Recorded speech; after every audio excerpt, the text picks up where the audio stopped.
Hello, everybody. Thank you so much for tuning in this evening. My name is Jesse Mayfield-Sheehan. I am coming to you live from Warren Field in Brookline, Massachusetts, here to give you some more Lou Tompkins All-Star League 17 and under baseball action.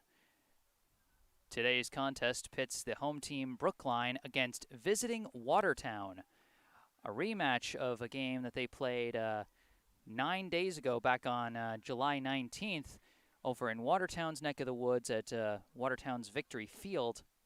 Brookline came away with the win in that contest, 10-2. Watertown took an early 2-0 lead, but then Brookline got their engines going. At the time, that win improved Brookline to a perfect 5-0, while Watertown dipped to 1-3. Since then, they've gone in some slightly different trajectories. Brookline's had some up and down results since then. They've gone 2-2 since their win at Watertown, including Monday's 3-1 loss to Waltham. Meanwhile, Watertown seems to have found a hot streak. They have won 4 straight so far, including 3 shutout wins.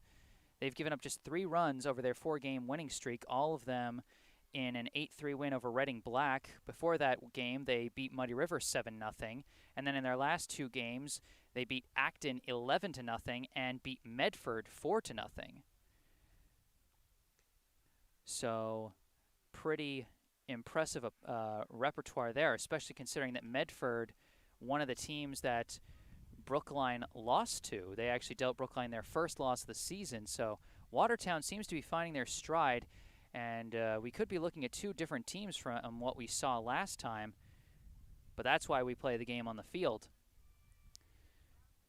So, as we get ready for the top of the first inning, let's run down the lineups first for visiting Watertown as they get ready to bat in the top of the first inning. Leading off for Watertown, the center fielder, number 7, Liam Lawn. Batting second, the shortstop, number 12, Michael Cormier. Batting third, one of the extra hitters, number 10, Rob Ionetta. Batting cleanup and taking the mound for Watertown today, number 19, Cam Reed.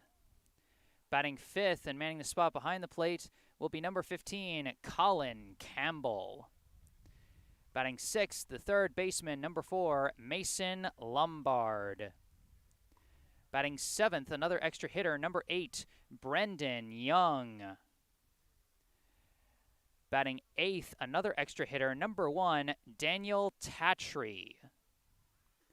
Batting ninth, the right fielder, number 3, Patrick Rourke. Batting 10th, playing left field, number 18, Isaac Russo. Then batting 11th, the second baseman, number 6, Jack Jones. And then batting 12th, the first baseman, number 20, Greg Moan. So that is the starting lineup for Watertown. Lawn in center field, Cormier the shortstop, Ianetta an extra hitter, Reed the pitcher, Campbell the catcher, Lombard at third, Young an extra hitter, Tatry an extra hitter, Rourke in right field, Russo in left, Jones at second, and Moan at first.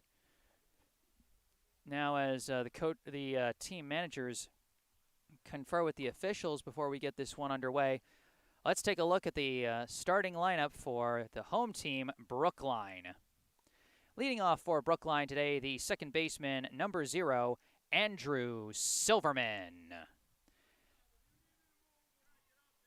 Batting second, the left fielder, number 12, Daniel Villa. Batting third and on the mound today for Brookline, number 6, Jack Martell. Batting cleanup and playing center field is number 11, Brage Golding. And I'll give you the rest of the lineup a little later because we're about to get this underway. The first pitch from Martell. In there for strike 1. Leading off, as I said, for Watertown is the center fielder, number 7, Liam Lawn. Pitch. Just misses outside. That'll be ball 1. Liam Lawn did not play in their last matchup as he currently faces a 1-1 count. And Martell winds and fires. That one just misses outside as well for ball 2. No, instead it was number 11, Owen Lawn, who played in the last game at Watertown. The 2-1 pitch from Martell. He slices this one foul over the backstop. That'll be strike 2. As it happens, Martell did pitch 1 inning of relief against Watertown the last time they faced. As this pitch comes in for strike 3. Got him with the low dipping curve. Wasn't a big curve on that one, but still good late movement off the pitch by Jack Martell to fool Lawn for the first out of the inning. Now batting the shortstop, number 12, Michael Cormier. First pitch misses outside for ball 1. Cormier did play in the last matchup. He went 0 for 3 and was starting in center field that time. This time he gets good contact, sends it out to center, caught by Golding! A nice catch by Brage Golding. And that's out number 2. So Martell making quick work of the Watertown lineup so far, but now he faces one of their 3 extra hitters, number 10, Rob Ionetta. First pitch misses low and away. That'll be ball 1. Ianetta, the last time he faced Brookline, he went 1 for 3 and was the starting shortstop in that one. Second pitch misses outside for ball 2. Like I said, Martell pitched 1 inning. It was he just sent him down in order with 1 strikeout. The 2-0 slices this one into the air and out of play.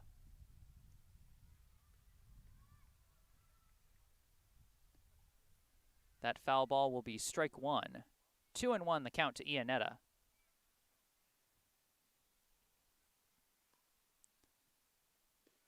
That pitch misses outside as well. 3-1, if I'm not mistaken on my count here. Pitch from Martell, swung on and missed, and that'll be strike 2. Caught him chasing the high heat there. And now for the payoff pitch. Martell winds and fires. That comes in high, and that's going to be ball 4. Ianetta with a free trip down to first. Coming up now will be the pitcher, number 19, Cam Reed. Reed certainly looking for some better results against Brookline today. The last time they faced, he went 0 for 3 with 3 strikeouts. Ianetta leads off from first. Martell delivers, swung on. He might have, I think they said he got a piece of it. So that'll be strike 1. Caught him chasing the low dipping curve, but Reed did still manage to get a piece of it, which might have backfired a little. That would have been a tough pitch to corral for Brookline catcher Avery Melton, and it might have allowed Ianetta to go to second. Instead, it'll be an 0-1 count. Pitch, and Ianetta takes off, comes in high for a ball. Throw down to second is going to be high and sail over. A nice subtle move by Silverman, the second baseman, as he put his glove up as if the ball was coming for him. And that caused Ianetta to slide, because if he came in standing up, he might have been able to go for third. 1-1, the count to Reed. Martell turns around and fires. Not in time. They made it a play, but not in time. 1-1, still the count to Reed. Pitch. Golfs this one. It's going deep to right and tracked and caught out in right field by number 13, Conrad Wickman. Top of the first ends. No hits, 1 walk, no runs scored, 1 man stranded at second base, and 1 strikeout for the starting pitcher, Martell. As we get ready for the bottom of the first inning, Let's now take a full, uninterrupted look at the Brookline starting lineup. Leading off for Brookline, the second baseman, number 0, Andrew Silverman. Batting second, the left fielder, number 12, Daniel Villa. Batting third, the pitcher, number 6, Jack Martell. Batting in the cleanup spot and playing center field, number 11, Brage Golding. Batting fifth and playing right field, number 13, Conrad Wickman. Batting sixth and playing the hot corner, number 9, Sam Polgrein. Batting seventh and playing first base, number 7, James Redding. Batting eighth, the extra hitter, number 24, Leander Gosling. Batting ninth and manning the spot behind the plate, number 17, Avery Melton. And rounding out the lineup in the 10 spot for Brookline, the shortstop, number 3, Donnell O'Neill. So that's the lineup for Brookline. Silverman at second, Villa in left, Martell on the mound, Golding in center, Wickman in right, Polegreen at third, Redding at first, Gosling the extra hitter, Melton behind the plate, and O'Neill the shortstop. Leading off, the second baseman, number 0, Andrew Silverman. The Watertown pitcher, Cam Reed, steps onto the rubber to get this bottom of the first inning underway.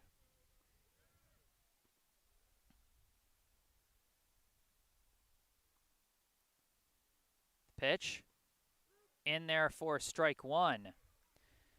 Silverman had a pretty explosive day at the plate against Watertown the last time they faced off. As the 0-1 pitch comes in from Reed, and he gets a weird high bouncer. Redirects over to the second baseman, fielded, thrown, but he was off the bag? No, they're going to say his foot was on the bag. For a second, I thought that Moan's foot came off the bag when the throw came in, but the ump says no, that'll be a 4-3 ground out for Andrew Silverman off one of the weirdest ground ball bounces I've seen. It started going down the third base side and then just completely redirected over to the second baseman. Now batting the left fielder, number 12, Daniel Villa. He hits the first pitch, hard grounder, taken by the shortstop, thrown to first, and that'll be out number 2. Routine play there for Cormier. And so a quick 2 outs for Reed.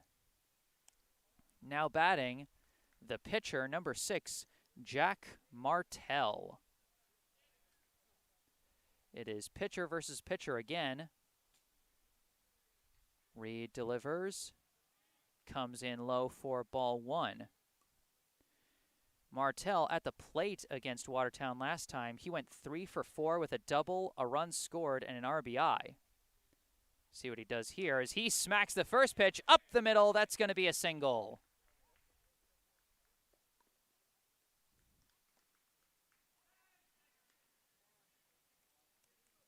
Now coming to the plate, the center fielder, number 11, Brage Golding.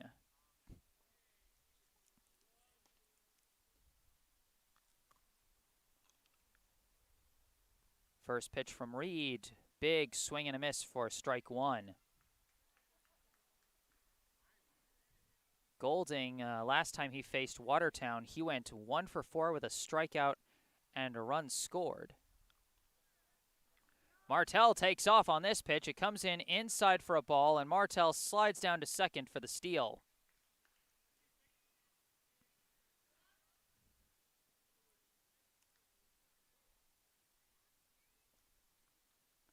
So I believe the count is 1-1. I might have missed the call. That might have been strike 2. Hard to tell. But Martell is down at second. Pitch. That comes in low. And that's going to be, by my count, ball 2.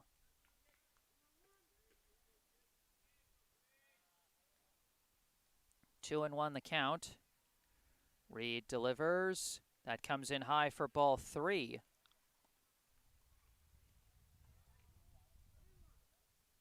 3-1 the count. Reed checks on Martell and fires. Big cut and a miss. That's going to be strike 2.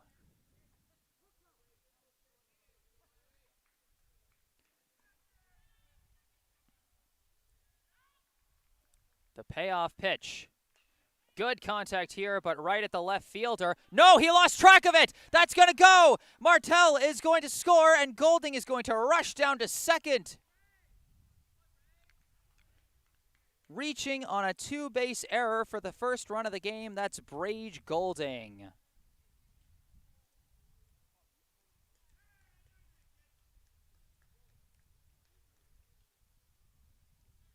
So now batting for Brookline, the right fielder, number 13, Conrad Wickman. First pitch, he got a piece of it. That's going to be a foul ball. Brage Golding putting Brookline on the board there, 1-0. As the left fielder, Isaac Russo, seemed like he lost it in the sun. This pitch comes in low and inside. That's going to be ball 1. It is a sunnier day out here at Warren Field than a lot of the days we've had, with just how cloudy and rainy the month of July has been. As the 1-1 pitch, he gets this one. It's a bloop single to right. They're sending Golding around. He's got wheels. The throw to the plate is not going to be in time and going to be over the catcher's head. Wickman advances down to second on the throw. And that's 2-0, the Brookline lead.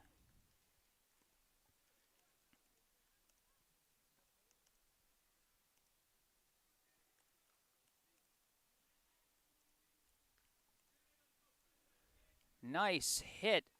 It seemed like Reed had Wickman jammed inside, but he made the most of that, just perfectly placed it out in shallow right for what turned out to be an RBI single. First pitch now to Sam Polgrein, catches the outside corner for strike 1. So 2-0 already, Brookline leads here in the first. The pitch from Reed catches the corner again. That's going to be strike 2. A quick 0-2 count to Sam Polgrein. Wickman leads off from second. The pitch gets contact here. It's a grounder headed towards the middle, fielded by Cormier, thrown to first. Another 6-3 ground out ends the inning. 2 runs for Brookline in the bottom of the first inning on 2 hits and a 2-base error out in left field. So no earned runs for Cam Reed, the pitcher. But he falls behind here 2-0. I am Jesse Mayfield-Sheehan here at Warren Field in Brookline, Massachusetts. I'll be back with the second inning after a short mute break. Stay tuned.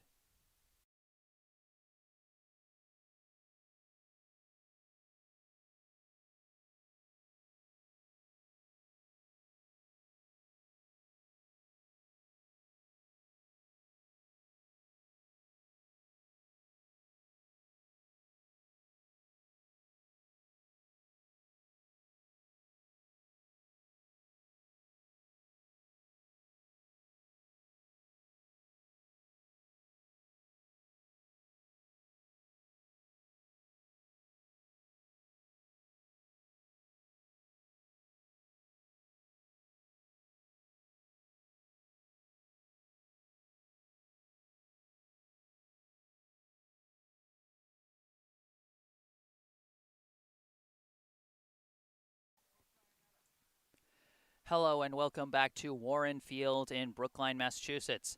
I am Jesse Mayfield-Sheehan bringing you live coverage of this Lou Tompkins All-Star League 17 and under baseball contest between Brookline and Watertown. Starting the top of the second here, Brookline gets a 2-0 lead in the first inning, and now pitcher Jack Martell returns to the mound and delivers the first pitch for strike 1. The batter leading off for Watertown is the catcher, number 15, Colin Campbell, as the next pitch comes in low and inside for ball 1.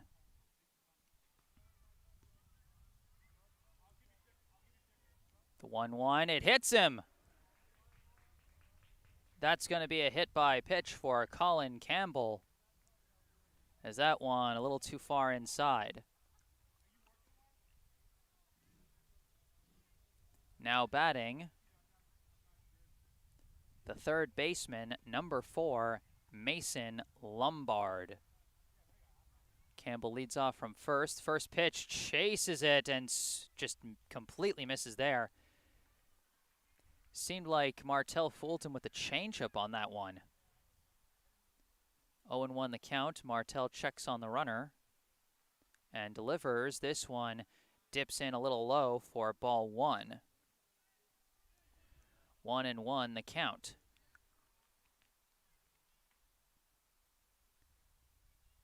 1-1 pitch, runner goes, and it's fouled over the backstop and out of play.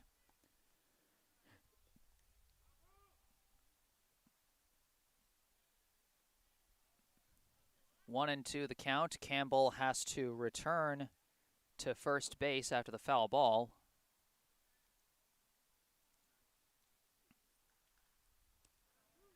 One and two the count to Lombard.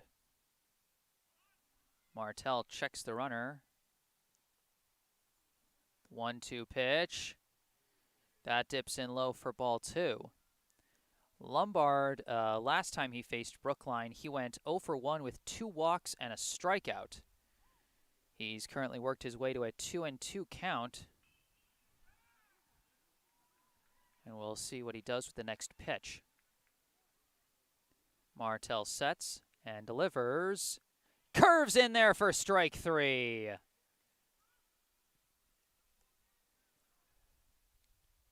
Again, not the biggest amount of curve from Martell's pitches, but the curve is more subtle and it tends to dip like just before it crosses the plate.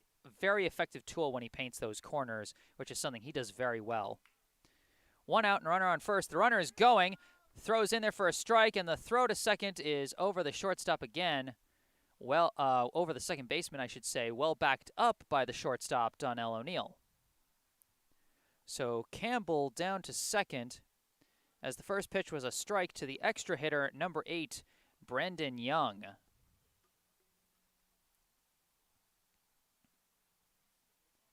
Martell checks the runner and fires. This one is sliced out to shallow right, and that's going to dip in fair. No, they're going to call it foul. That was a borderline hit. I mean, I didn't have a good look at it, as you could probably tell by the way I turned my camera, just trying to track that one. I thought it had just got in fair territory, but ump calls it foul, and that's going to be an 0-2 count.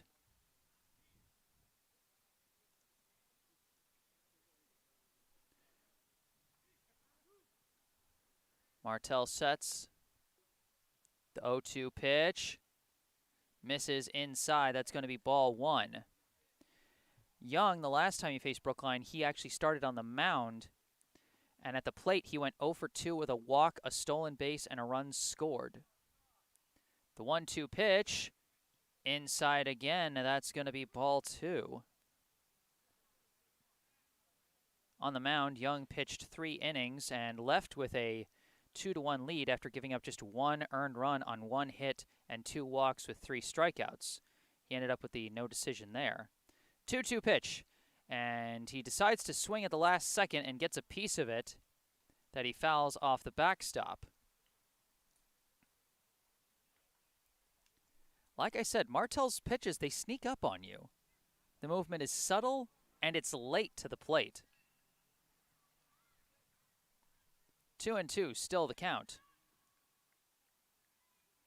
Pitch. He slices this one high. It might go out of play, but it might stay in play. It's out of play. Young has now fouled off 3 pitches, including each of the last 2 to stay alive with 2 strikes. Count remains 2-2.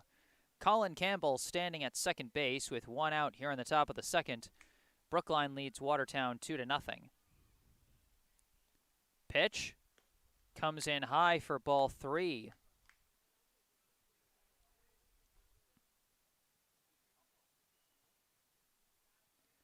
Count now full. Payoff pitch. Catches the low corner with the heater, and that's going to be strike 3.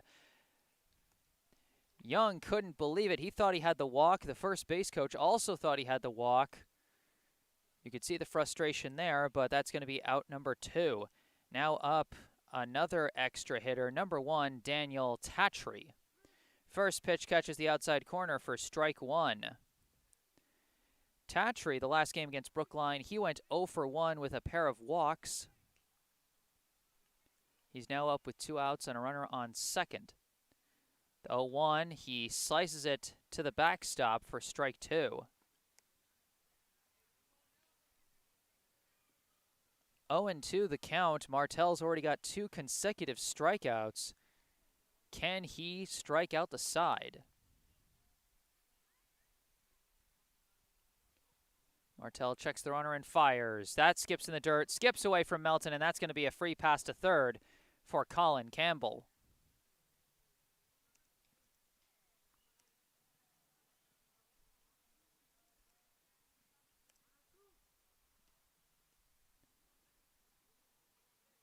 One and two now the count to Tatry. His team's first run is just 90 feet away, but there are 2 outs. Pitch. In there for strike 3, make it 3 straight Ks, all looking for Jack Martell. At the end of the top of the second, the score remains Brookline 2, Watertown 0. Once again, I am Jesse Mayfield-Sheehan, bringing you live coverage of this Lou Tompkins All-Star League 17 and under baseball contest between home team Brookline and visiting Watertown. Jack Martell dealing early for Brookline. He's got a no-hitter going through 2 innings. Granted, that's just 2 innings, so maybe a bit early for me to say no-hitter, but he hasn't given up any hits. I can at least say it that way. He's given up 1 walk and a hit by pitch, and he's struck out 4, including 3 consecutive looking strikeouts there in the top of the second.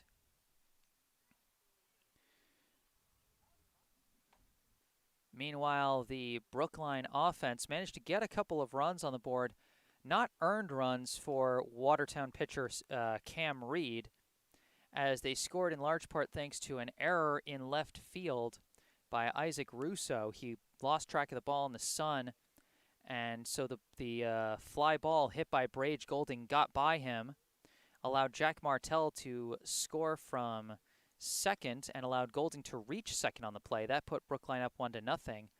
Conrad Wickman followed up with a bloop single to right, and Golding came around from second to score run number 2. And so far, that's the scoring for today. 2-0 Brookline leads. Due up for Brookline will be Redding, Gosling, and Melton.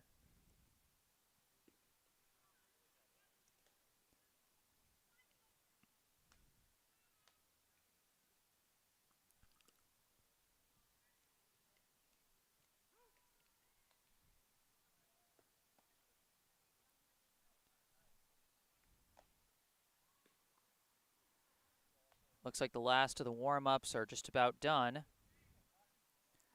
Coming to the plate for Brookline, the first baseman, number 7, James Redding.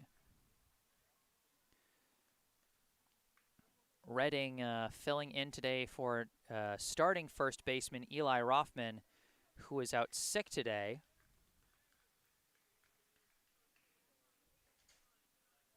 Reed sets, and his first pitch of the second comes in low for ball 1. Redding did get a chance to play in Monday's game against Waltham, as well as Rothman was on the mound. He went 0 for 2 with a walk and a strikeout in that losing contest. This one, he slices high and out to left. It's being tracked by Russo, and he's got the catch in foul territory.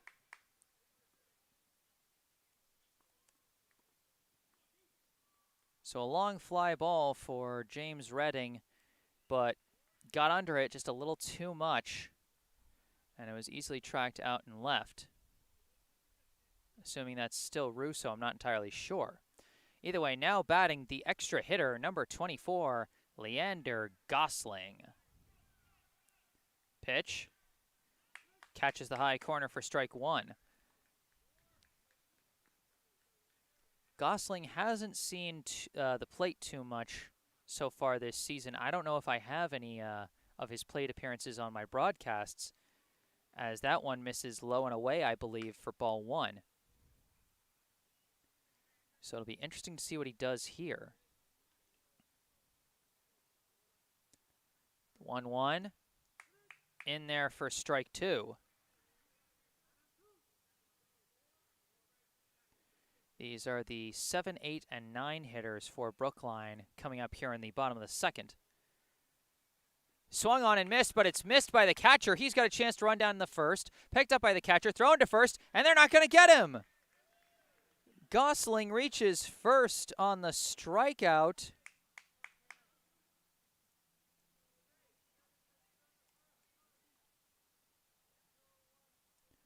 So now with a runner at first, off the dropped third strike, coming up to the plate, the catcher, number 17, Avery Melton. First pitch, in there for strike one. Yeah, weird play there. I mean, if you're going to strike out on a curve that bounces off the dirt, because then the catcher can miss it and you can run down to first. Even though Gosling didn't know at first he could take off. He's taking off here, though. Pitches inside for a ball. Down to second. They got him!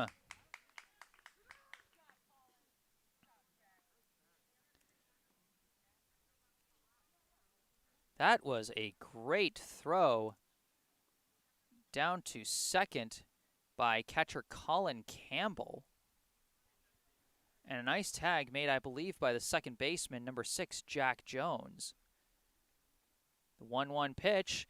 Melton gets a piece of it and fouls it down the first base side. So the count is now 1-2. There are 2 outs now here in the bottom of the second after Gosling was caught stealing.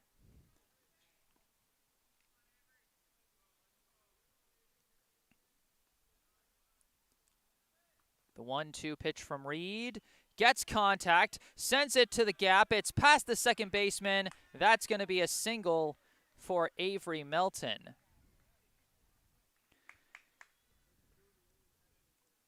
A single through the right gap, and you know Melton is happy to be reaching base safely on a ball into right field after the way the Waltham game ended on Monday. A 9-1 force out as the right fielder gunned him down on what you would expect to be a bloop single to right. So Melton standing at first now, as coming to the plate, the shortstop, number 3, Donnell O'Neill. He takes the first pitch for strike one.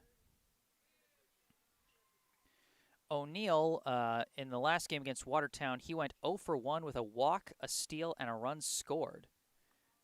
As this pitch comes in outside for ball one. He was actually pinch hit for in the later innings by James Redding, who in that game went 0 for 2 with a strikeout. And a throwback to first. It seemed like he almost caught Melton off guard there, but not enough, as Melton dives back safely. 1-1, the count to O'Neill. The pitch comes in high for ball two. O'Neill in the last game against Waltham, he scored the team's only run. He went 1 for 2 with a steal, and that run scored. Now the 2-1 pitch in there for strike two.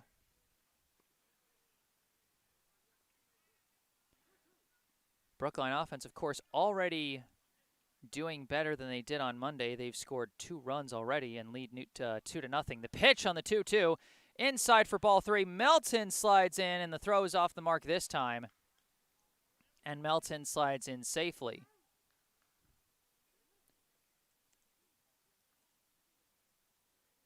So a runner now in scoring position and a full count for Donnell O'Neill.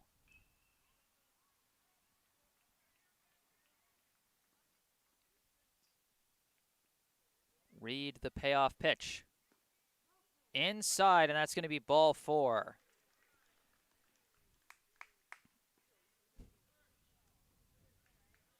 So runners now at first and second as we cycle back around to the top of the order with the second baseman, number 0, Andrew Silverman.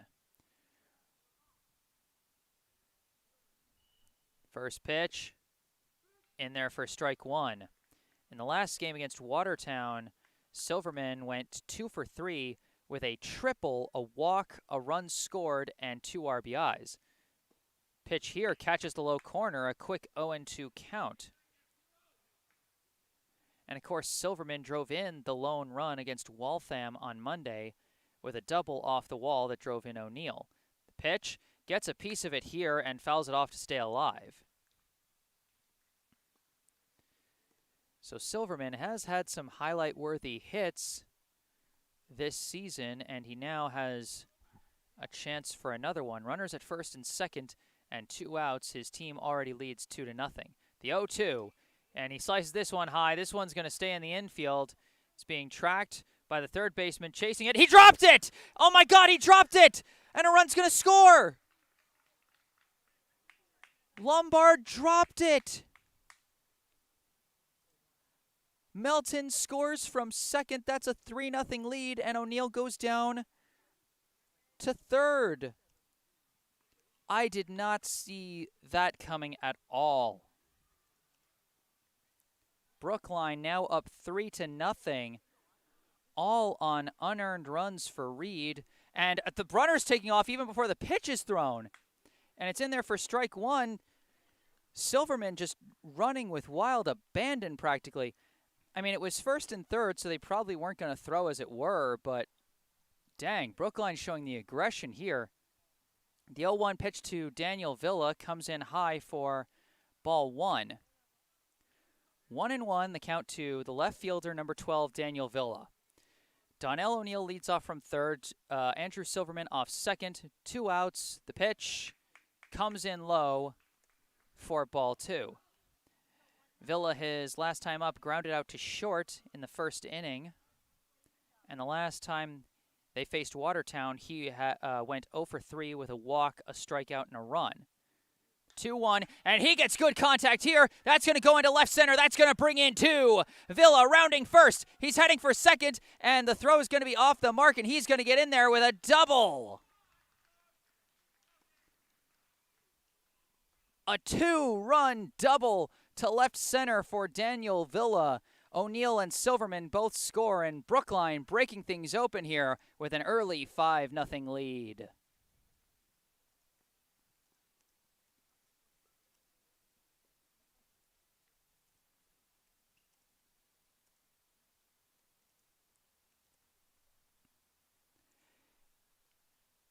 You know, I really feel for Cam Reed in this situation. I mean, he's now given up 5 runs, and not a single one of them has been earned.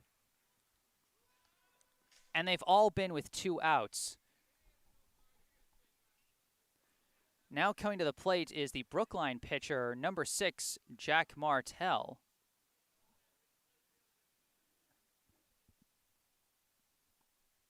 I guess they had something they had to get rid of out in center field. Some foreign object came in there, but all set now. Pitch to Martell. Gets contact on the first pitch. Is a grounder over to short. Fielded by the shortstop. Thrown to first. They didn't get him in time. Martell wheeling it for an infield single to short.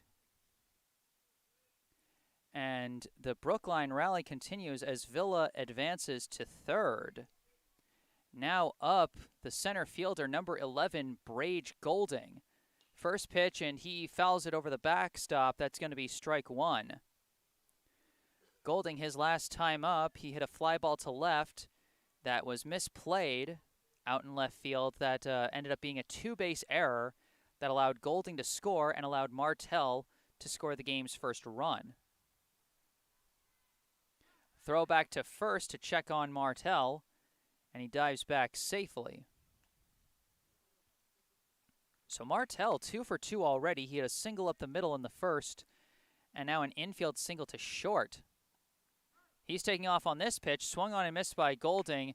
No throw down to second, and Martell gets there easily.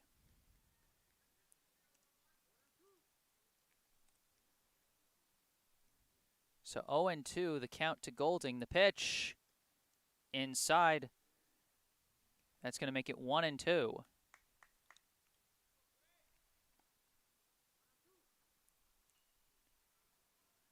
Second and third, 2 outs. Read the pitch. Contact here, and that's going to go right to the second baseman. Well fielded by Jones and thrown to first for the last out of the inning. But what an inning it was as Brookline hangs 3 more runs on the board. The score after 2, Brookline 5 and Watertown 0. Those scores coming off of another reach-on error, this time in E5, as Mason Lombard misplayed a high pop-up by Andrew Silverman, which allowed Avery Melton to score from second. And then Daniel Villa followed up with a double to left center that scored both Donnell O'Neill and Silverman to make it 5-0. I am Jesse Mayfield-Sheehan, live from Warren Field in Brookline, Massachusetts.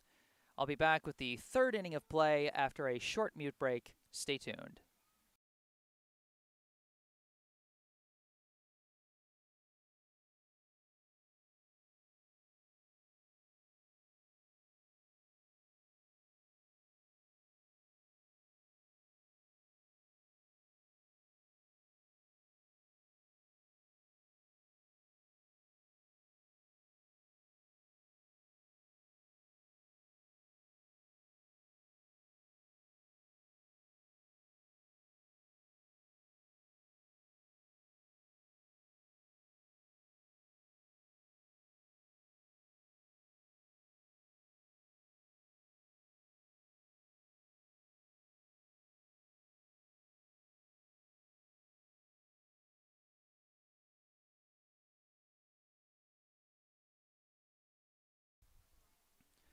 Welcome back.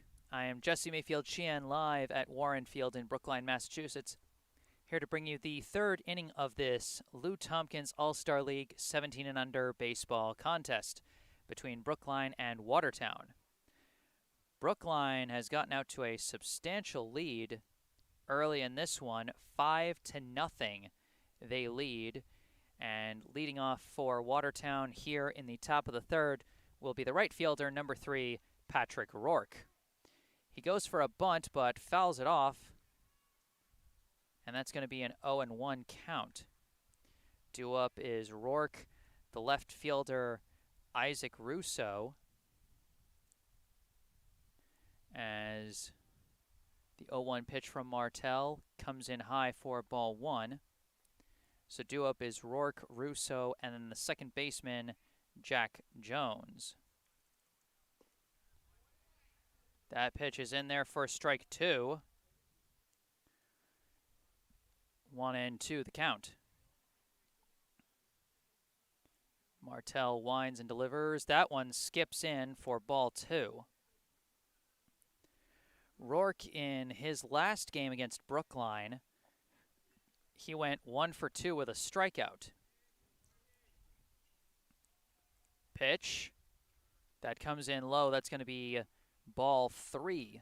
Count is full to Rourke as he's trying to get on base and get something going for Watertown here in the third. The payoff pitch, that skips in for ball 4. Second walk of the day so far for Jack Martell. And now coming to the plate, the left fielder, number 18, Isaac Russo. Rourke leading off from first. First pitch misses inside for ball 1. Russo did not play the last game against Brookline. Pitch comes in, catches the inside corner for strike 1.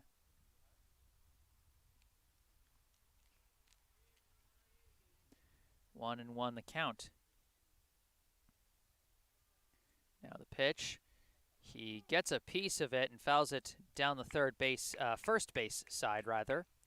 1-2 the count.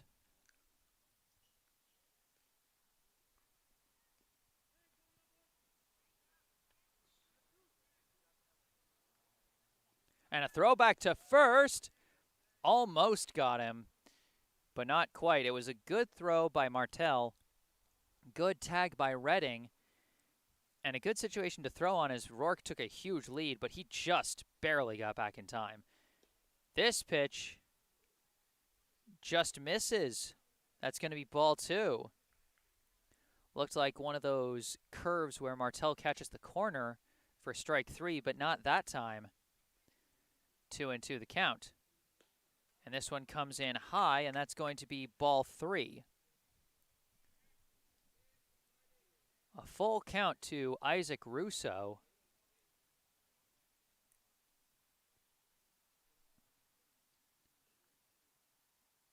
Payoff pitch, runner goes, swung on a miss, strike 3, thrown out into second, is not going to be in time. That's going to be strikeout number 5 for Jack Martell, but it's also going to be a stolen base for Patrick Rourke.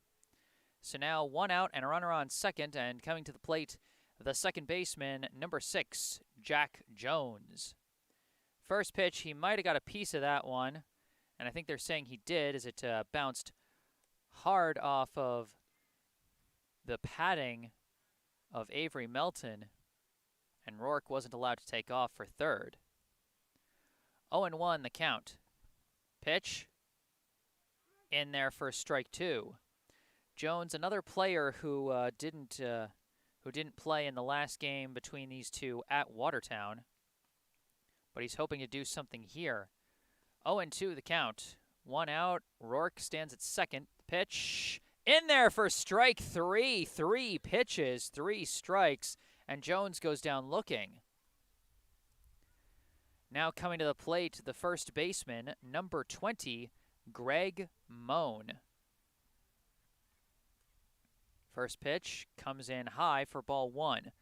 Moan, another player who did not play the last time these two teams faced off, and he's now facing a 1-0 count.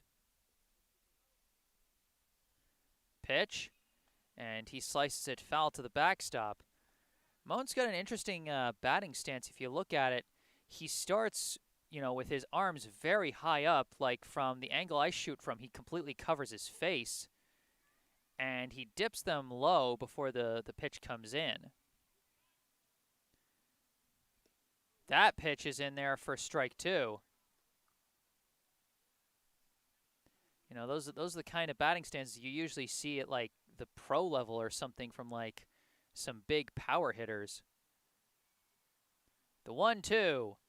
He gets a piece of it. No, they say it was a strike 3. It's a dropped third strike. Melton throws down to first and gets him in time. So for the second straight inning, Martell strikes out the side.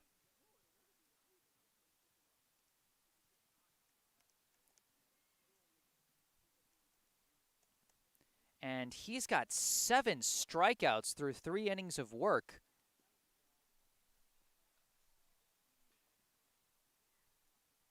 So Martell looking as sharp as ever. Certainly as sharp as I've ever seen him here on the mound. And I've seen him throw some gems, but this one so far, this one feels next level. Watertown hasn't put a ball in play since the first inning. They've hit the ball into play twice today.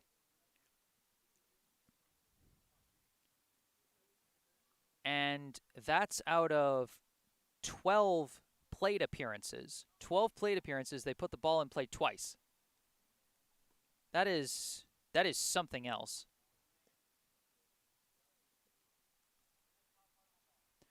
Brookline leads 5-0 as we get ready for the bottom of the third. Remember, if you're enjoying the broadcast, be sure to like the video and subscribe to the channel. Feel free to participate in the live chat as well. As we get ready for the bottom of the third, due up for Brookline will be Conrad Wickman, Sam Polgrein, and James Redding.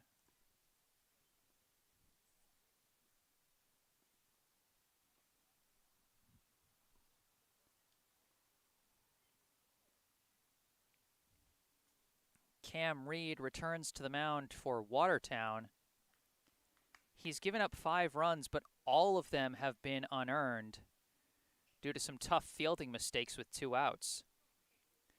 Stepping to the plate for Brookline and swinging at the first pitch for strike 1. And that is the right fielder, number 13, Conrad Wickman. Wickman had an RBI single to right in the first inning that drove in Golding as he slices that one to the backstop for strike 2.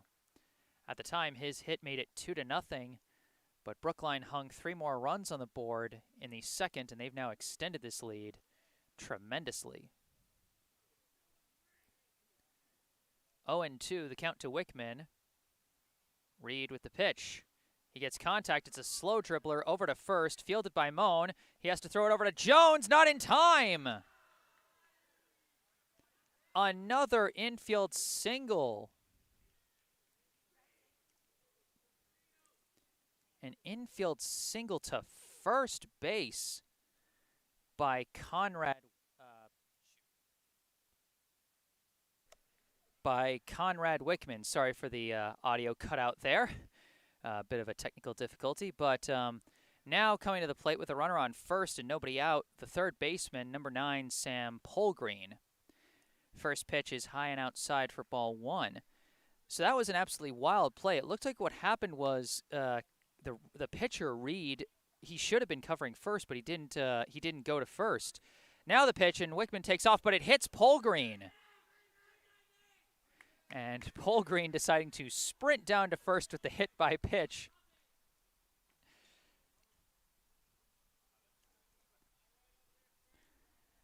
And so it'll be runners at first and second with nobody out. As now comes up is the number 7 hitter, also jersey number 7, the first baseman, James Redding. First pitch, and they told him to swing. It's a hard grounder. Fielded, and they're going to get the double play.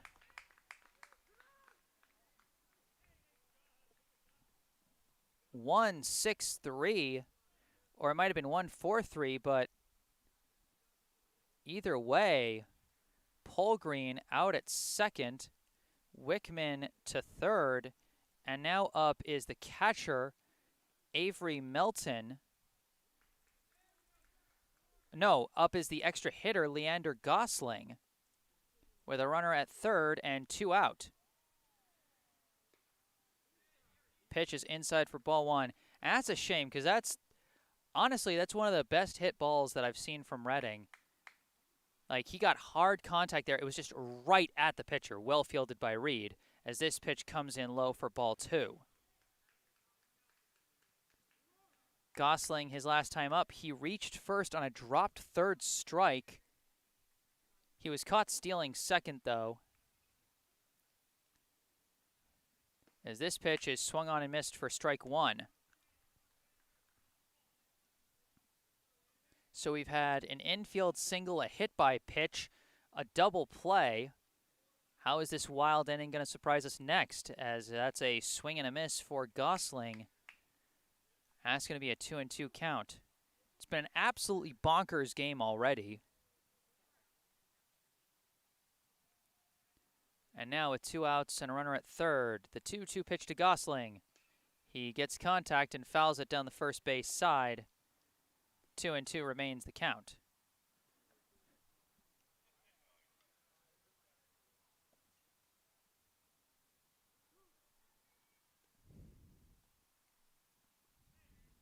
Reed sets and delivers. That one's high for ball 3.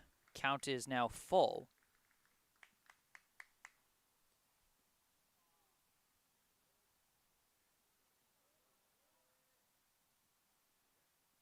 Now the pitch.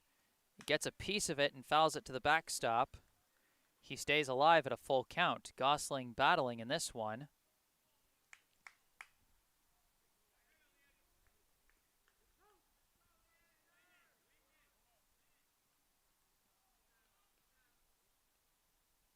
Now the payoff pitch again.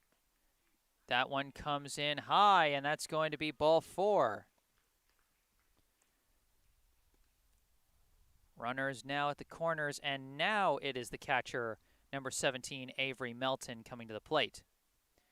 Melton, his last time up, he hit a single through the right gap and later came in to score on a fielding error. Gosling is just walking to first. They got him between the bags. They're trying to bait him out. The runner's going for home. The throw for second. Safe! And they're both safe! Brookline, the trickeration! You know, I asked how this inning could surprise us further. I was kidding. That wasn't a dare. But I guess Brookline took it as a dare because they went for that play. It's not the first time I've seen Brookline pull that play. I saw them pull it last summer with Aiden Chin and Rocco Shorgy, who have both since aged out of the 17 and under league. But they're nicely played by Leander Gosling as Wickman comes home and makes it 6-0. That pitch comes in low for ball 1.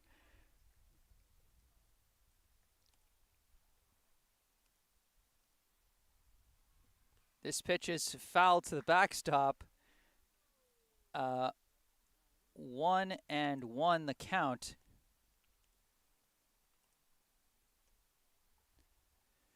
Unless I missed a pitch at some point while I was losing my mind over that double steal.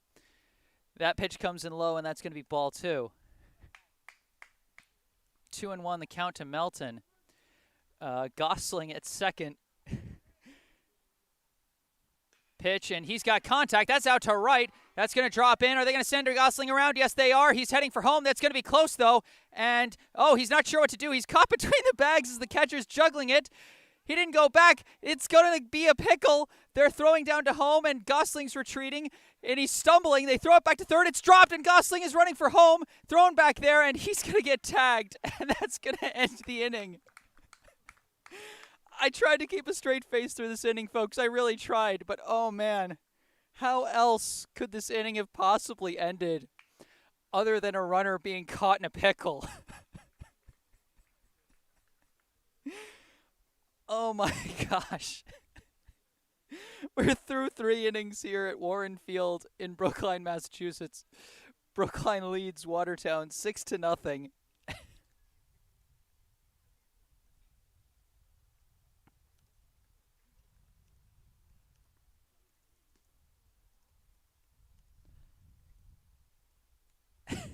I don't even know what to say after that inning. We started off with an infield single to the first baseman because the pitcher didn't come over and cover first in time, and Wickman beat the second baseman to the bag. Then we had a hit by pitch. Then a hard hit ball right back to the pitcher. Great catch by Cam Reed. Turned into a 1-6-3 double play. Then after a long, hard-fought walk, Brookline pulls that double steal nonsense to score and make it 6-0. Then a single to right by Melton, and Gosling trying to come around and score from second. He sees the throw coming in, so he stops, but it's juggled by the catcher, so he can't decide whether to go back to third or keep going for home, and his hesitance results in him being caught in the rundown. That inning was too much for me. That was too much for me. I usually try and keep a straight face, keep a calm professional demeanor, but that one broke me. That one absolutely broke me. We go to the top of the 4th, and we're going to start at the top of the order with number 7, Liam Lawn. First pitch misses just outside for ball 1. It's going to be the 1-2-3 hitters, Lawn, Cormier, and Ionetta. This pitch is a hard hit up the middle, not going to get it. That's going to be a single for Liam Lawn.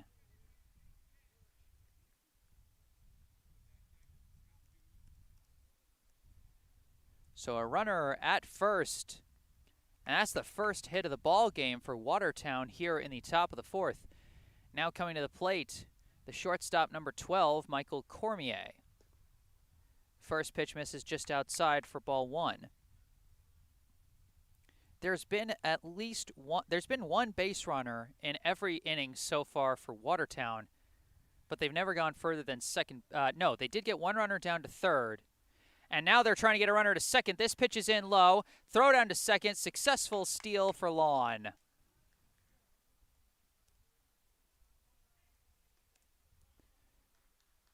So the count is 2-0 after that pitch came in low to Cormier. And a runner now in scoring position. Watertown trying to get on the board as they trail Brookline 6-0. Pitch. That comes in low for ball three. A 3-0 count to Cormier. Pitch. That one comes in low, and this is going to be a 4-pitch walk.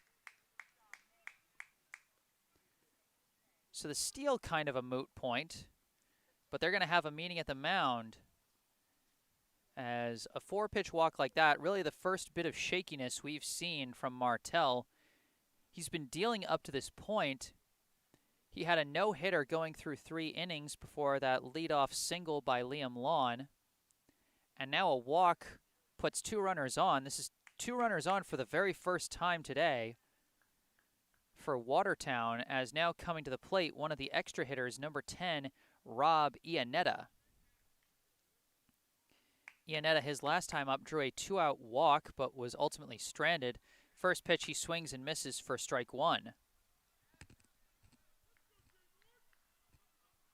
Lawn stands at second, Cormier at first. Pitch. That skips in for a ball. The runner's going to take off on the wild pitch, and they're all going to reach safely.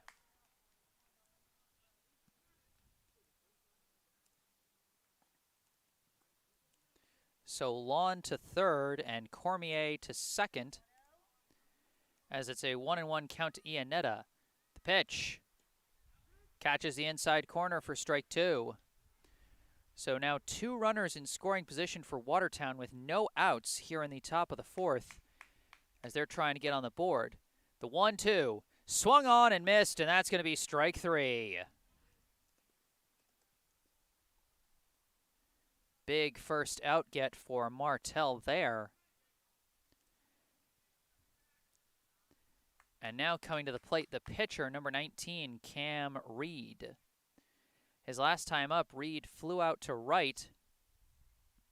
And a big swing and a miss for strike 1 there.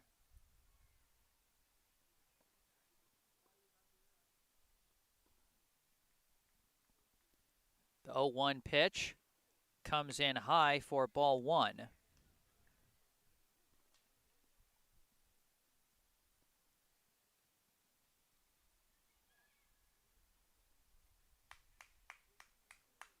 Now the pitch dips in low for ball 2. Of course, Reed's fly out to right that ended the first.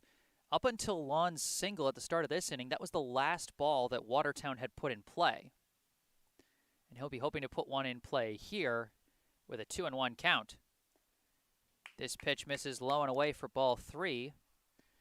1 ball away from loading the bases here with 1 out in the top of the fourth. A ball in play likely scores a run here. 3-1 pitch comes in high, and that's going to be ball 4. Second walk of the inning for Martell as that loads the bases with 1 out for the catcher, number 15, Colin Campbell. Campbell led off the second inning with a hit-by pitch. And now he takes the first pitch and chops it foul.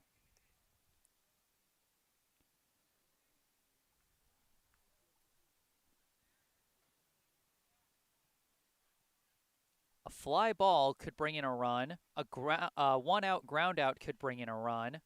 A walk, a hit by pitch, or a base hit could bring in a run. This one's fouled to the backstop for strike 2.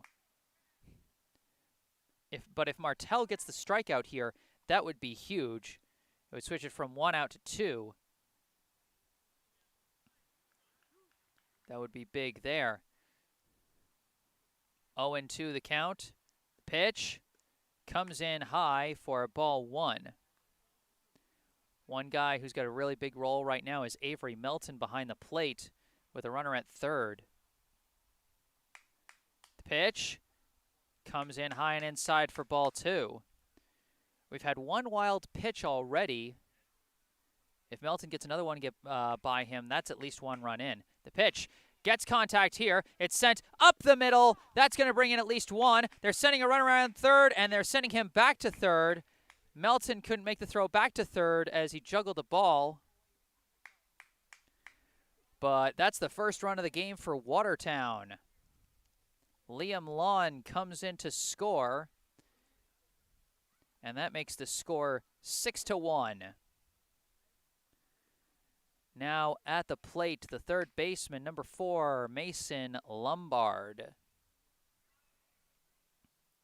Pitch comes in inside for ball 1. Lombard, his last time up, struck out looking. And he's got prime position here for a little offensive redemption with the bases loaded and 1 out.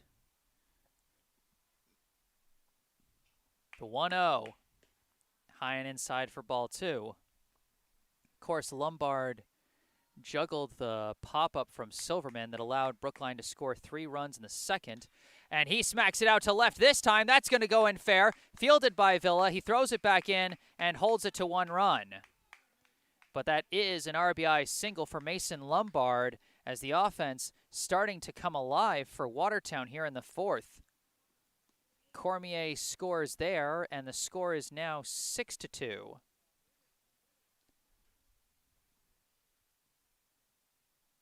First pitch comes in high for ball 1 to Brendan Young.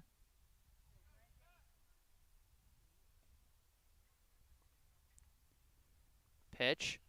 It's a dribbler right in front of the plate, but it's going to roll foul.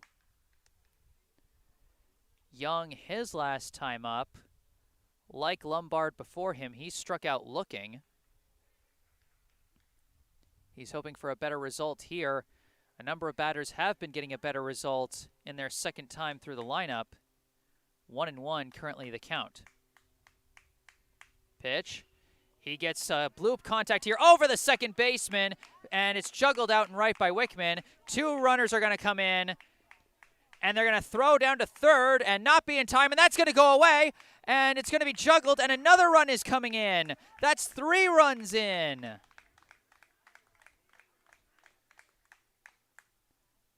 A single to shallow right for Brendan Young.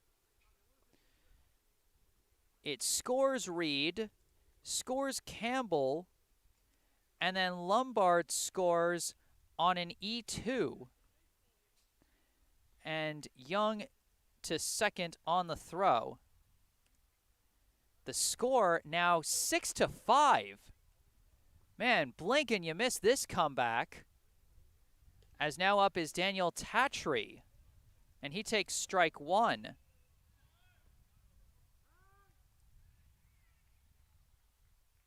We got a timeout called. An amazing rally here. And a reminder, there's still just 1 out in this inning. The tying run now in scoring position. It seemed unthinkable when we came into this 4th inning. Watertown was down by 6. They've already put up 5. Swing and a miss there for strike 2 for Tatry. Brookline sticking with their starting pitcher, Jack Martell. Pitch, sliced foul. That's going to remain 0-2 the count.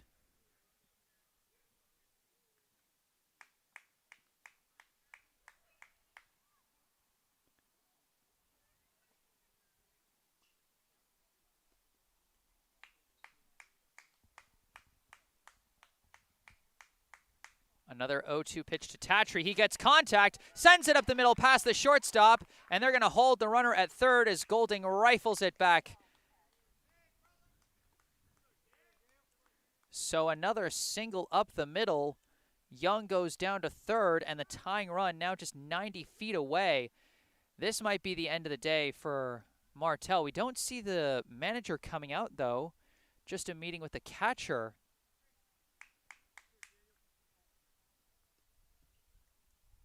Tough situation here. Runners on the corners, just 1 out, and you're only up by 1. Now coming to the plate, the right fielder, number 3, Patrick Rourke. Rourke, his last time up, drew a walk to lead off the third. He was ultimately stranded at second base.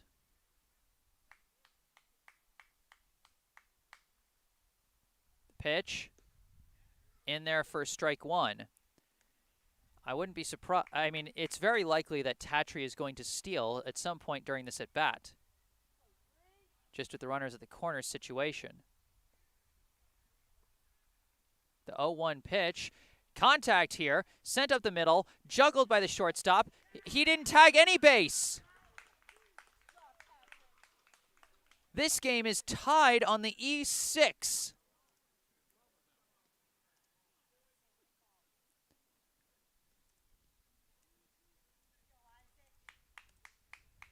Now Isaac Russo at the plate, still 1 out. Runners at first and second. The pitch comes in for strike 1. 6-6 now the score.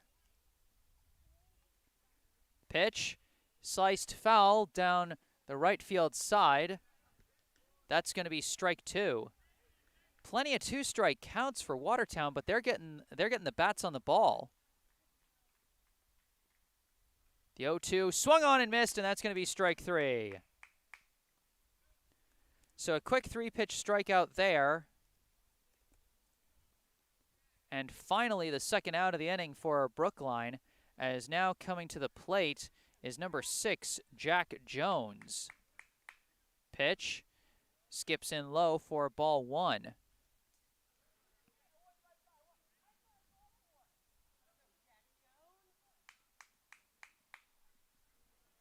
The 1-0. Contact there, but it's right back to the pitcher.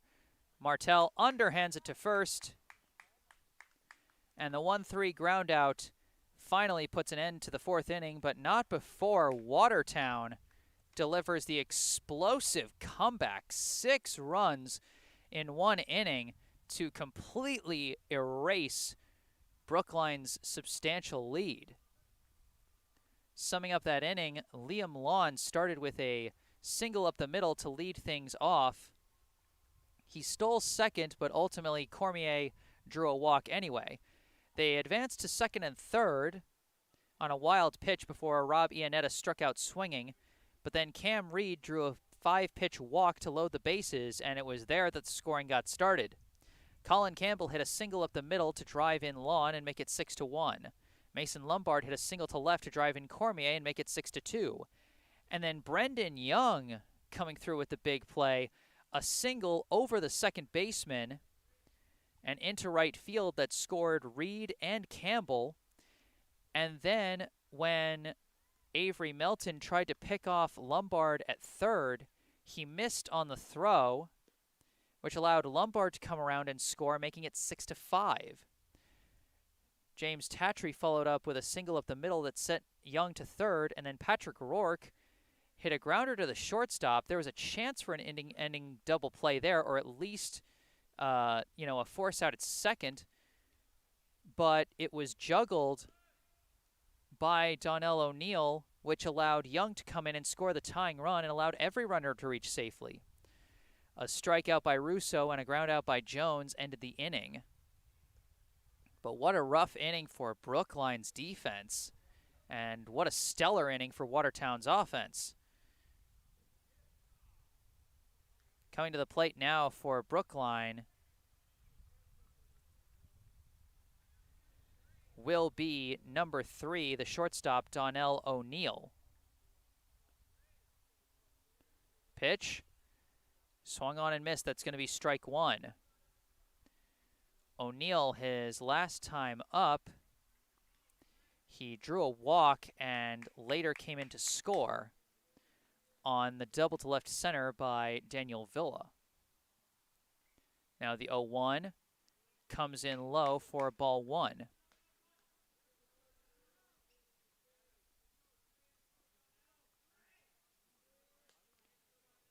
The 1-1 catches the high corner. That's going to be strike 2. There's some action in the Watertown bullpen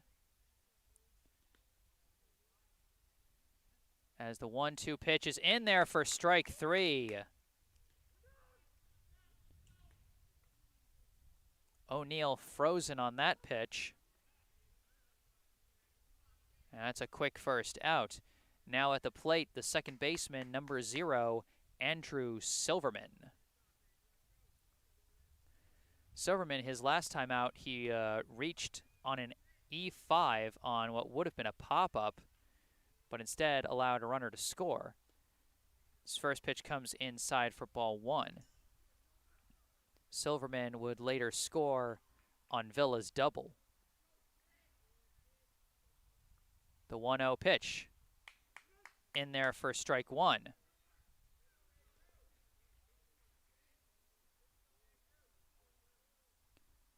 1-1 the count. Read the pitch. Comes in low and away for ball 2.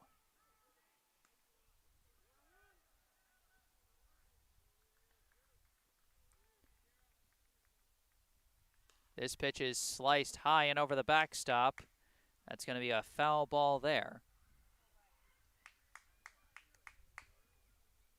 2-2, now the count to Silverman.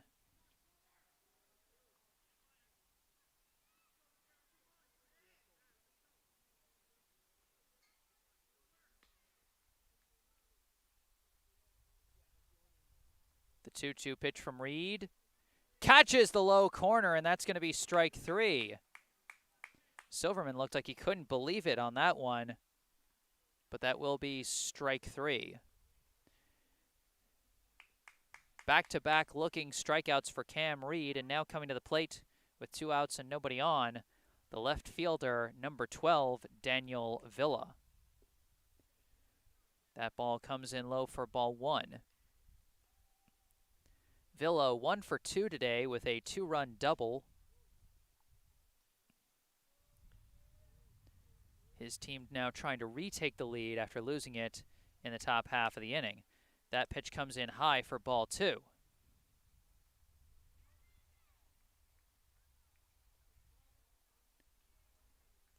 The 2-0 pitch, and I think that hit him.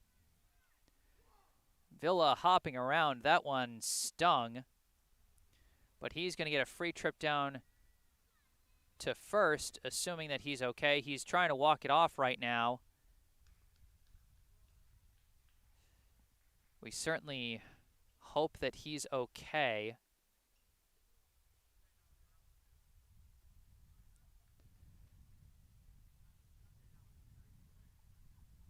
Villa is certainly one of the better hitters in the Brookline lineup. Certainly not a guy you want to lose.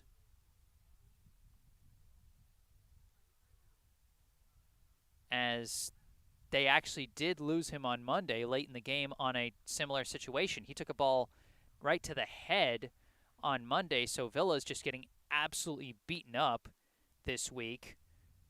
2 games and 2 painful hit-by pitches. In that game, they brought in Gosling to pinch run for him. But this time it looks like he's okay, and he's going to go down to first. 2 outs, and now a runner at first for the pitcher, number 6, Jack Martell. Throw back to first, and Villa gets back safely. Martell certainly would like to add to his own cause here after the disastrous top of the 4th inning he just had on the mound. Pitch. Good contact here, but will it be caught? It will be caught. Just a little too much air under that one, and that was James Tatry who actually caught that one out in right field. So there have been some defensive moves for Watertown. But that's going to end the 4th inning. We're through 4 here at Warren Field in Brookline, Massachusetts. And this game is now tied 4-4. I am Jesse Mayfield-Sheehan, and I will be back after a short mute break. Stay tuned.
And welcome back.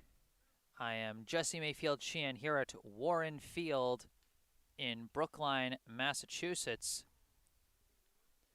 bringing you the top of the fifth inning of this Lou Tompkins All-Star League 17 and under baseball contest between Brookline and Watertown. We are all squared at 6 apiece, and we've got a new pitcher for Brookline. This is number 11, Brage Golding.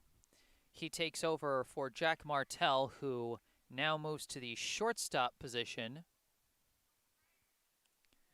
while O'Neill moves out to left and Villa moves to center. We also have one more substitution that I'll say in a second, as Golding delivers the first pitch to Greg Moan, and it's swung on and missed for strike one. So the other defensive substitution for Brookline is a newcomer at second base, number 8, Ben Doctoroff. This pitch is a hard grounder up the middle, fielded by Martell. Spin throw, 6-3 ground out.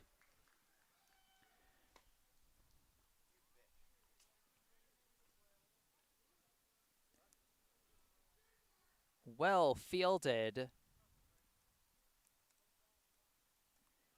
by Jack Martell for the first out of the inning. That looked like it was going to go up the middle for a single, but he chased it down and made a great spinning throw. First pitch to Liam Lawn skips in for ball one. Lawn, of course, led off the fourth inning with a single and later came in to score to get the offense going for Watertown. This next pitch is in high for ball two.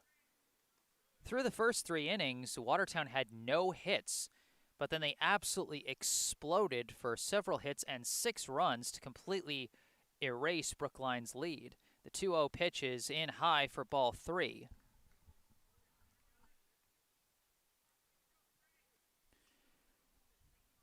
So this is the second straight game where Golding has come in as a relief pitcher. He threw 1 shutout inning against Waltham on Monday, and now he takes over here in the 5th.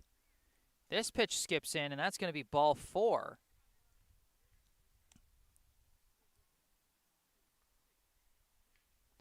So now coming to the plate with a runner on first and 1 out, the shortstop, number 12, Michael Cormier.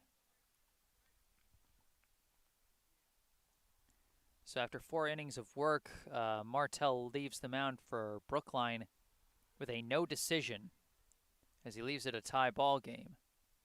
Pitch, and the runner takes off. In there for a strike, and the ball gets away from the catcher. Lawn thinks about going for third, but ultimately decides against it.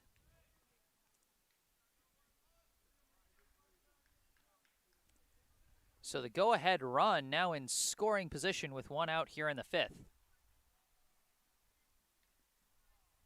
The 0-1 misses outside. Count now 1-1.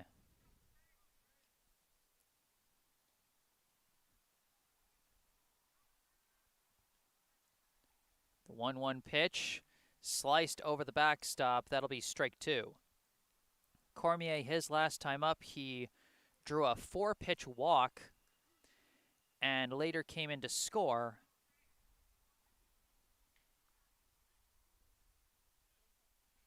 Now the pitch curves in, and that's going to be strike 3.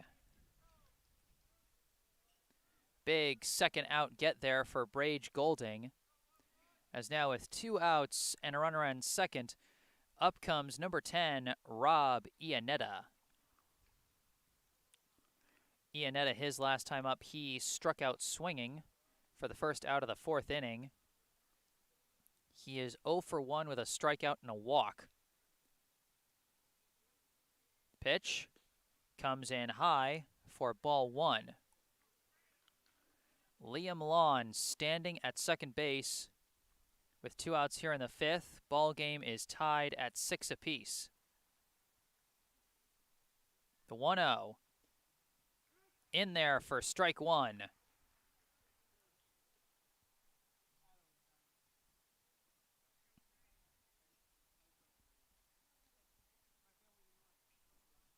The 1-1 pitch. That one comes in low. That's going to be ball 2. 2-1 the count.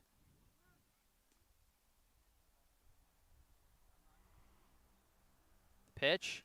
He's got contact but fouls it down the third base side for strike 2.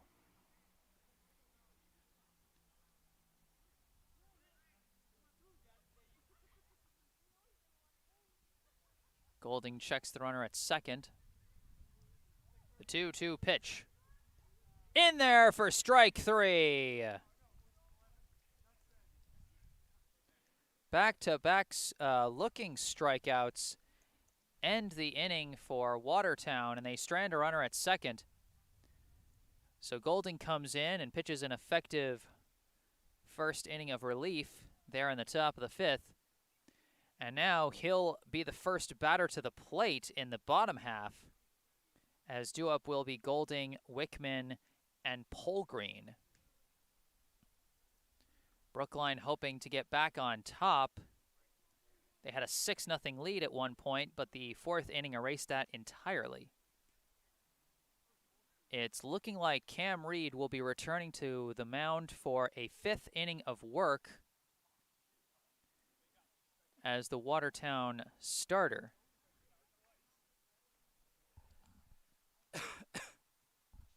Excuse me. So Reed has given up 6 runs to Brookline, but by my count, only one of them has been earned, and the only earned run that was scored was on that weird double steal play where, I mean, there wasn't any fielding errors that I saw. It wasn't a wild pitch or anything. Brookline just fooled them on the base paths. But so far, I would score that the only earned run for Reed thus far. So even though Brookline has put 6 runs on the board, it's not like it's been a bad pitching outing for Cam Reed. At least not as far as ERA is concerned. Coming to the plate for Brookline will now be the relief pitcher, number 11, Brage Golding. Pitch, he shows bunt, but he whiffs on it. That's going to be strike 1. Golding, his last time up, he grounded out to second to end the bottom of the 2nd inning. Pitch comes in high for ball 1. So Golding 0 for 2 rather, as his first at bat he reached on an E7. That also brought in Brookline's first run. The 1-1 pitch. That one misses outside. That's going to be ball 2.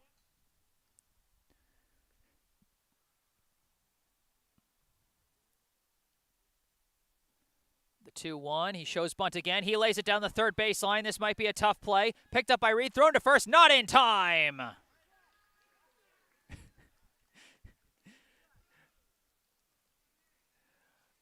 Golding audibly says, "Finally."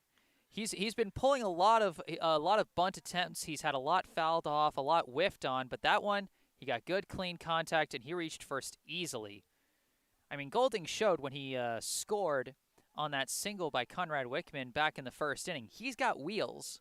He's one of the most dangerous runners on Brookline's lineup, and he's now on first base as the first pitch to Conrad Wickman is low for ball 1. Wickman is 2 for 2 so far with 2 singles. Golding's taking off on this pitch. Comes in and the throw can't even get off. I think that one was high for ball 2. Not entirely sure. But either way, the go-ahead run now at second with no outs. The pitch to Wickman. In there for a strike. I believe the count is 2-1.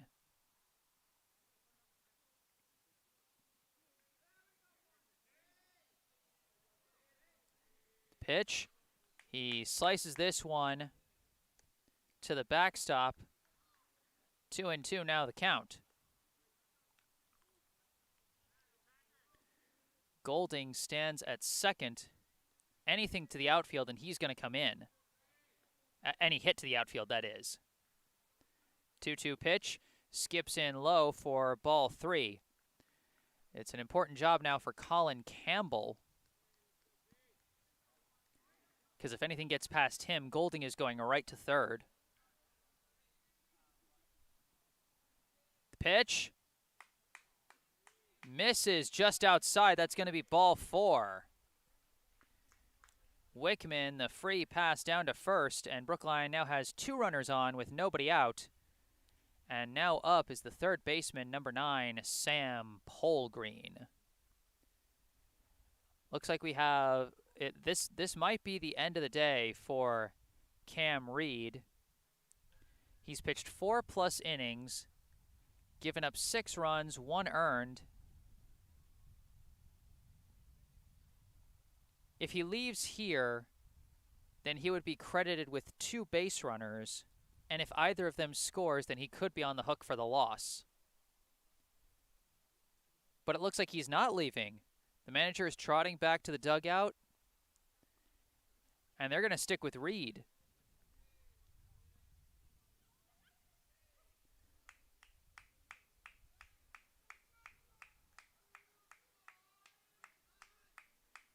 Watertown's number 9 is warming up with the aid of Jack Jones. But now at the plate, Polegreen is showing bunt. The third baseman charging in significantly. They throw back to second. And Golding jumps back safely.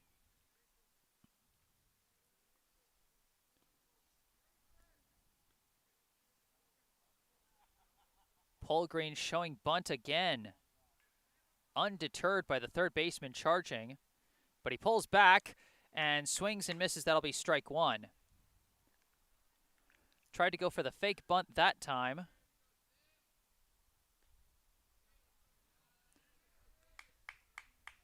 Polgrein, his last time up, was hit by a pitch. Now he shows bunt. Now he lays down the bunt. Fielded by the pitcher, thrown to first, and a successful sacrifice bunt for Sam Polgrein moves the runners, but it will be the first out of the inning.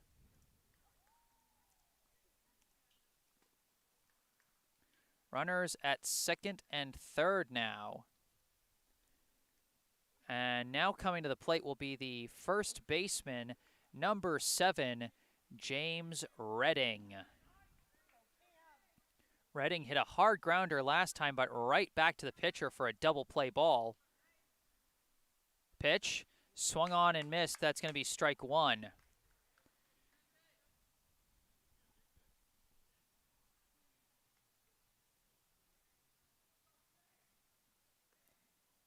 Oh, 1 the count. The pitch. That one catches the low corner for strike 2. Redding quickly behind 0-2.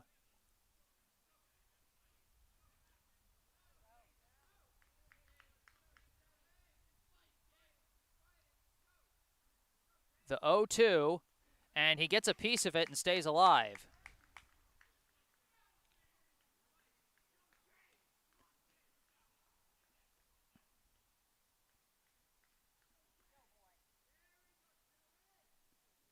Oh and 2, still the count to Redding. Runners at second and third with one out of a tie ball game. The pitch, and he stays alive again. Redding battling here as he fouls it off the backstop. Count remains 0-2.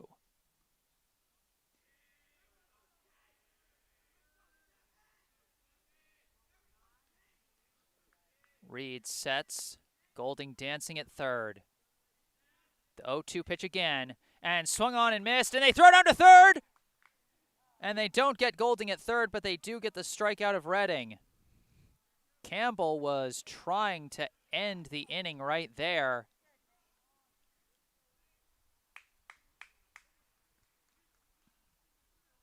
And now with 2 outs and runners at second and third, due up was Gosling, but I think this might be a different player as the first pitch comes in high and inside for ball 1. I think, and I'm not entirely sure, but I think this is Doctoroff.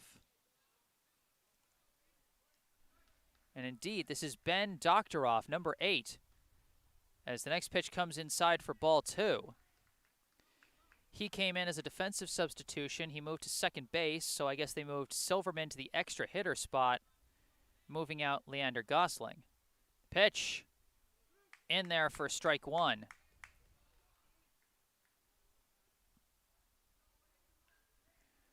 So first plate appearance of the season for Doctoroff, and in a pretty big situation. 2-1, he gets contact. It's a dribbler down to third, fielded by the third baseman, thrown to first. It skips away. The runs are coming in, and Brookline has the lead. 2 runs score on the E5, or maybe the E3, depending on how you score it, and Brookline goes back up 8-6.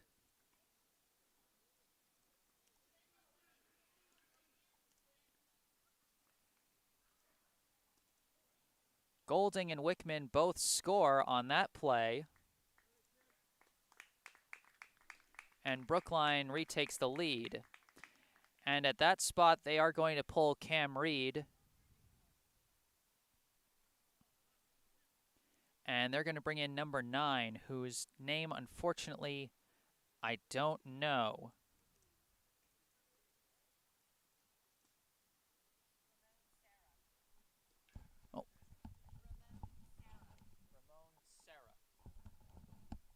Thank you. And helpful one of the fans in the stands tells me the name of our relief pitcher here, number 9, Ramon Serra. He takes over for Reed. Reed pitched 4 2/3 innings, gave up 8 runs, only 1 earned. That's just a kind of wild stat line that you might see at this level of play, which honestly I think just makes the game that much more entertaining. So despite only 1 earned run through 4 2/3, Reed will be on the hook for the loss if circumstances do not change. Serra comes in with 2 outs and a runner at first for Brookline here in the bottom of the 5th. Due up will be the catcher, number 17, Avery Melton.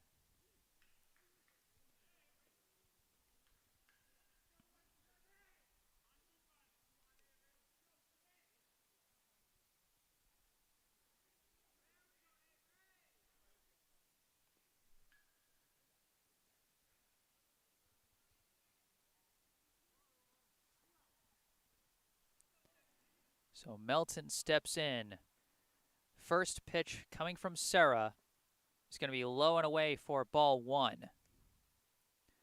Melton, his last time up, he hit a single to right, but Gosling was caught between third and home, and that ended That ended that inning. Doctoroff takes off, comes in inside for a ball. It's going to be a close play, but the throw is off the mark, and Doctoroff is safe at second. 2-0 now the count to Melton, with a runner now in scoring position. Brookline leads Watertown 8-6. 2-0. And he slices this one high into shallow right. It's being tracked and caught by the second baseman.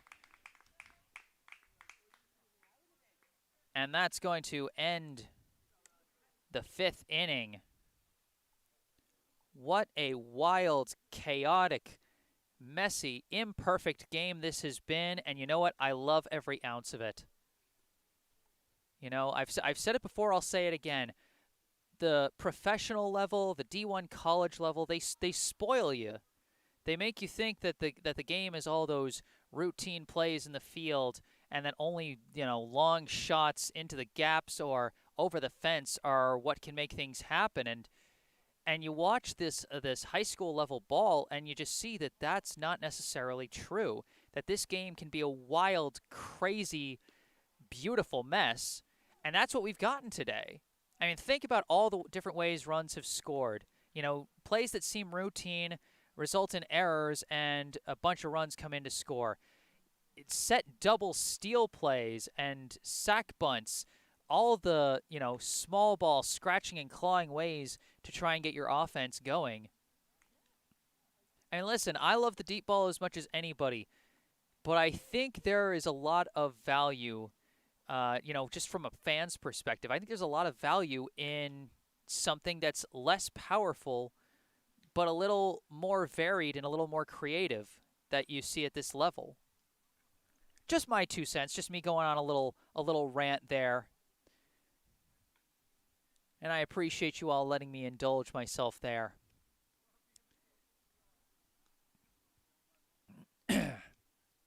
Through 5 innings, Brookline leads Watertown 8-6.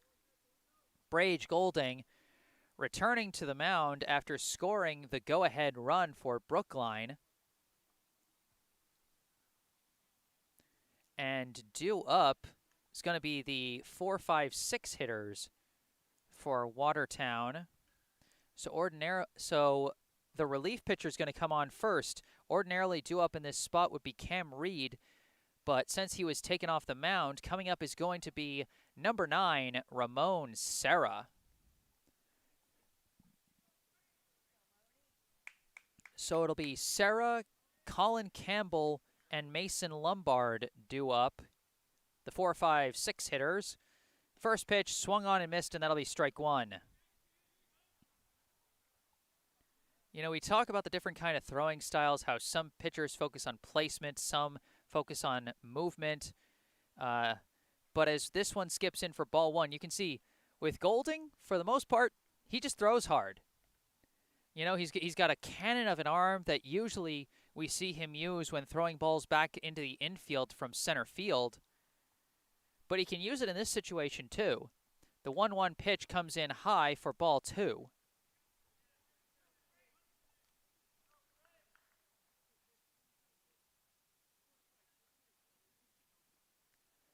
The 2-1, that one comes in low for ball 3. Goes in and out of the glove of Melton, but no danger there, as there are no runners on. 3-1, the count to Serra. Pitch in there for strike 2. Count is now full.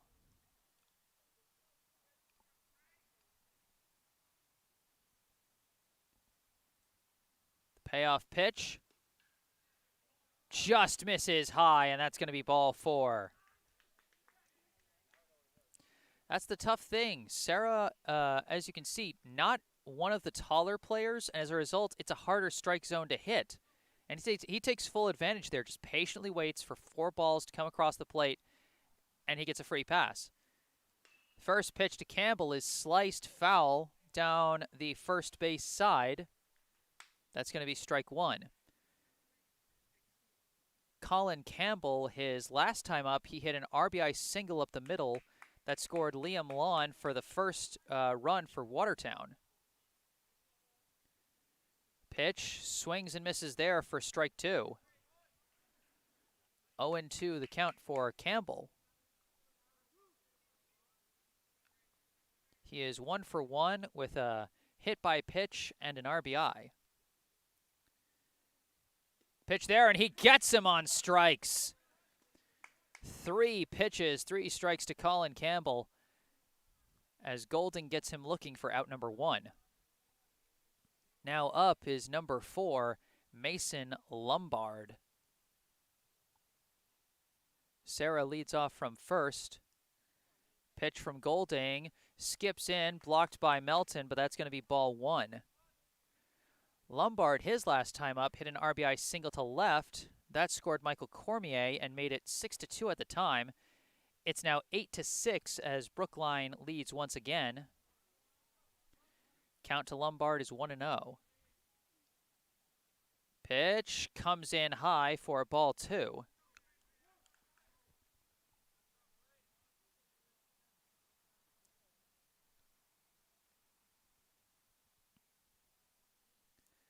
Pitch is sliced off the backstop. That's going to be strike 1. 2-1, the count to Lombard.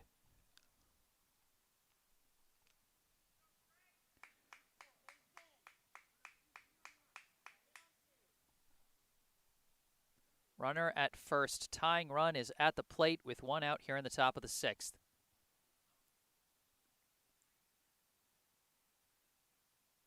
The pitch comes in high for ball 3.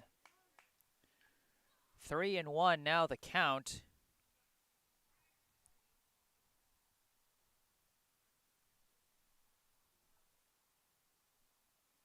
The 3-1 pitch. Misses low, and that's going to be ball 4. Second walk of the inning for Watertown. And that puts the tying run at first base. First and second, and now coming up is Brendan Young, as we've got a meeting at the mound with Golding, and it looks like we are going to see another pitching switch. It looks like they're going to go with number 12, Daniel Villa.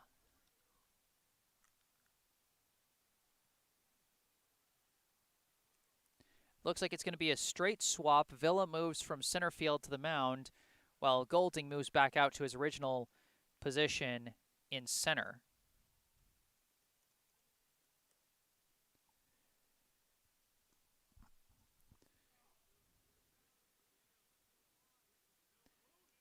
Golding pitched 1 1/3 innings of relief.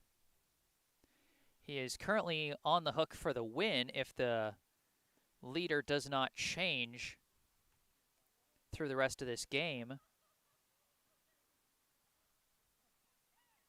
He finishes with 3 strikeouts, but also 3 walks after he walked 2 of the first 3 batters he faced here in the top of the 6th.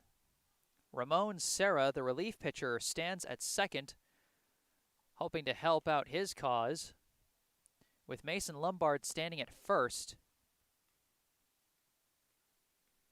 And Brendan Young coming to the plate. The tying run at first base as Brookline leads 8-6. Once again, I am Jesse Mayfield-Sheehan live here at Warren Field in Brookline, Massachusetts, covering this Lou Tompkins All-Star League 17 and under baseball contest. Remember, if you like the broadcast, be sure to hit that like button. Be sure to subscribe to the channel. You can also follow me on social media. Links to my Facebook and Instagram are in the description of the video. You can also send me an email if you have any special requests, a game you want me to cover, a highlight video you want me to put together. My email is in the description as well. And I do this as a freelancer. I charge $100 for each game that I cover. So if you want to send me payments for a game, either paying in advance for a game that I'm already set to cover or a game I haven't covered yet or something like that, links to my PayPal and Venmo are also in the description as well. So after the warm-up throws, in comes Daniel Villa in a fairly precarious position for a reliever to come in. 2 runners on and 1 out late in a pretty close back-and-forth ball game. Up at the plate for Watertown is number 8, Brendan Young. And the first pitch he slices high, and it looks like it's going to go out of play. Indeed it will. That'll be strike 1.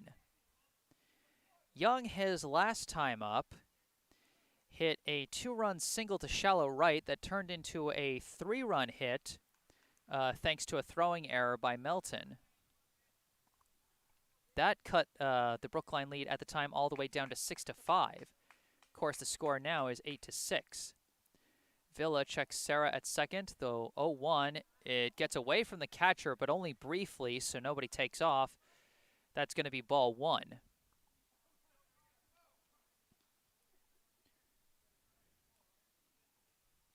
1-1. Pitch. Sliced high. It looks like this one might stay in play. Melton is tracking it, and he's got the grab. That was just in fair territory. If he dropped that, I mean, they might have called infield fly potentially on that, but either way, it's a pop out to the catcher for a big second out of the inning. Now coming up is number 1, Daniel Tatry. Pitch, swung on and missed, and that's going to be strike 1. Serra couldn't decide whether to take off or not. It was kind of inconclusive whether it was a foul ball or a whiff. I think it was actually a whiff, but wasn't clear enough to Serra. 0-1 the count. The pitch comes in high for ball 1. Tatry, his last time up, hit a single up the middle, didn't drive anyone in,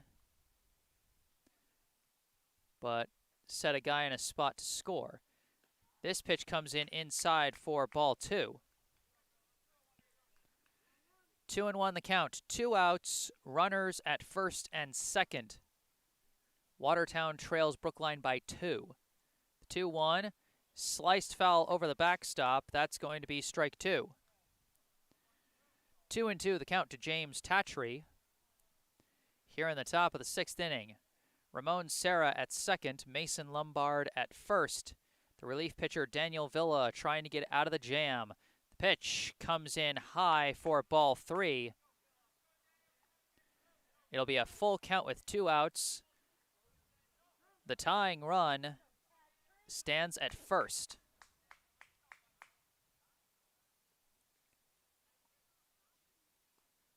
Pitch, runners go. In there for strike 3. Big strikeout for Daniel Villa.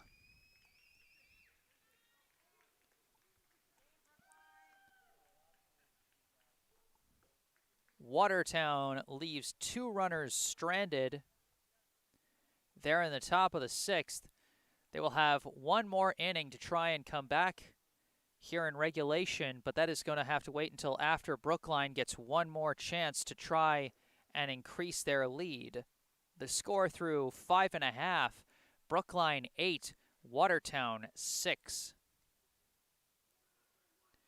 It'll be the 10, 1, and 2 hitters for Brookline due up here in the bottom of the 6th. That'll be Donnell O'Neill, Andrew Silverman, and Daniel Villa.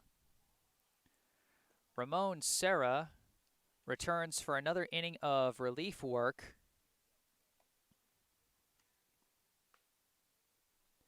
So far, he's pitched a third of an inning.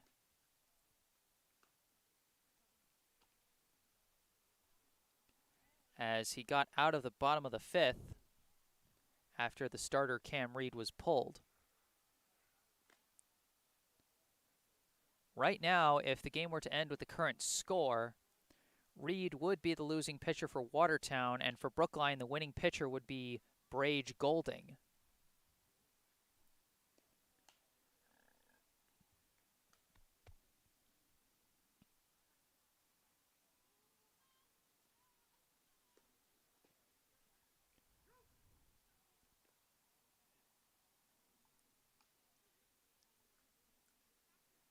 So it looks like the warm-ups have just about concluded.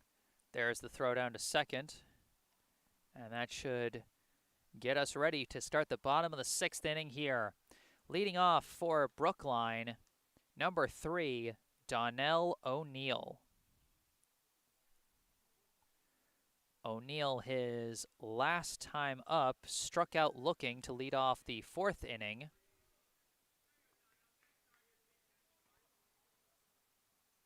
And before that, he drew a walk in the 2nd and later came in to score.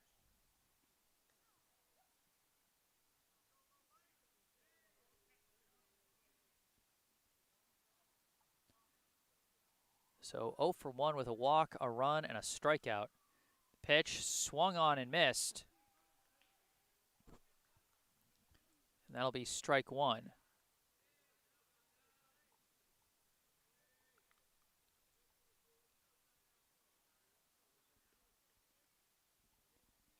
Pitch from Serra. Skips in low. That'll be ball 1. Brief meeting at the mound between Serra and Campbell.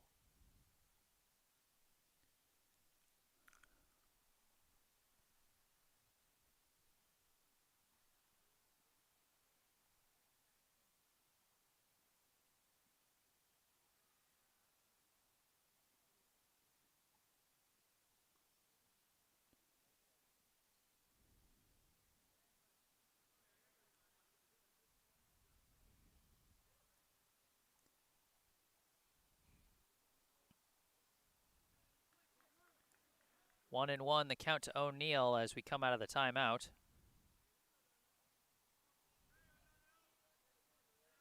Serra the pitch. That skips in, and that's going to be ball 2.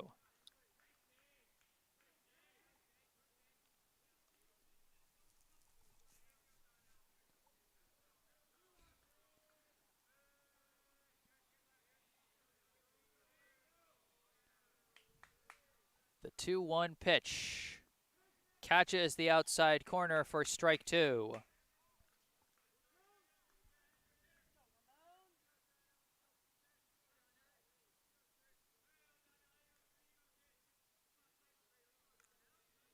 Two-two pitch. I think that hit him. So O'Neill gets the free trot to first off the hit by pitch. That puts a runner at first. As we cycle back to the leadoff man, number 0, Andrew Silverman. Pitch. In there for strike 1. Silverman, his last time up, struck out in the 4th inning.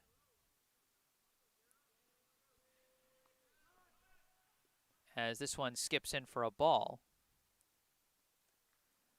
Silverman right now is 0 for 3 on the day. He does have a run scored as he reached on an E5 back in the 2nd inning. Pitch, O'Neill takes off, skips in and away from the catcher, and O'Neill gets the steal.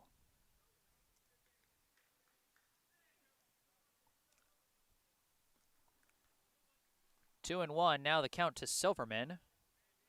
Runner on second, nobody out here in the bottom of the 6th inning.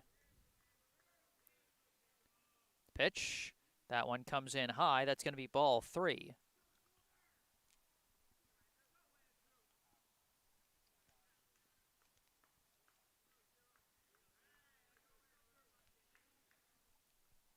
Three-one, hard grounder over to third, well fielded by Lombard. He's trying to catch O'Neill in the pickle, so Silverman will reach. He's going to run for second. And they're going to tag O'Neill as his hand was kind of forced there, but Silverman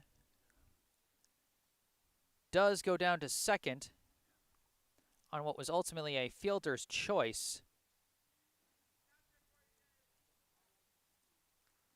And so now with 1 out and a runner at second, up comes the relief pitcher, Daniel Villa. First pitch to him is going to come in over Villa's head for ball 1.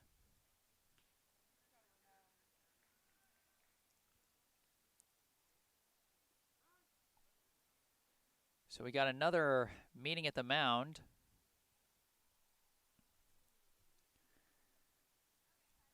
Villa, his last time up, took a hit by pitch that stung a little bit. He had to try and walk the sting of that one off, but he ultimately trotted down to first okay, but was stranded there.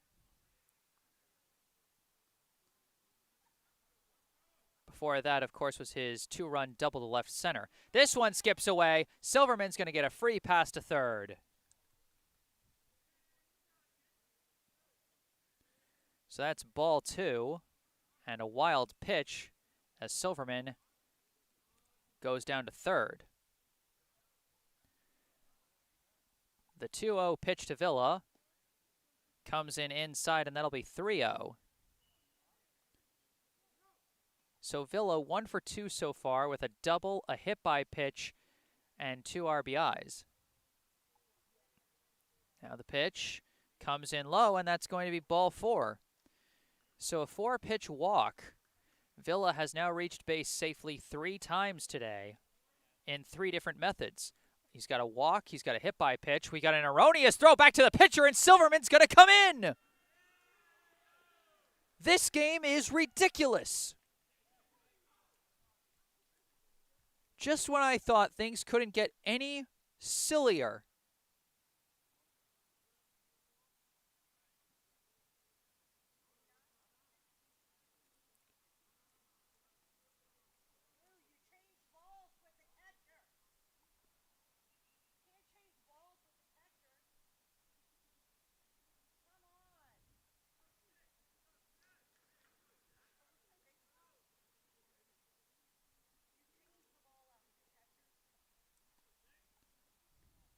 So now, with a runner at first, Brookline now leading 9-6 after that zany play. Martell skies one out to right. It's being tracked by Tatry, and he's got the catch.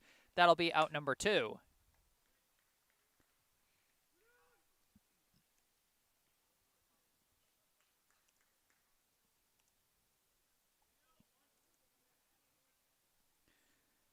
Now coming up, the man who's gone from center field to pitcher back to center field, number 11, Brage Golding. Golding connects on the first pitch, sends it out to left center. It's being chased, and it's caught out in center field by Liam Lawn. That will end the inning. So Brookline gets 1 run across, 1 more zany run scored, as if there weren't enough already in this game. A score on the throw back to the pitcher.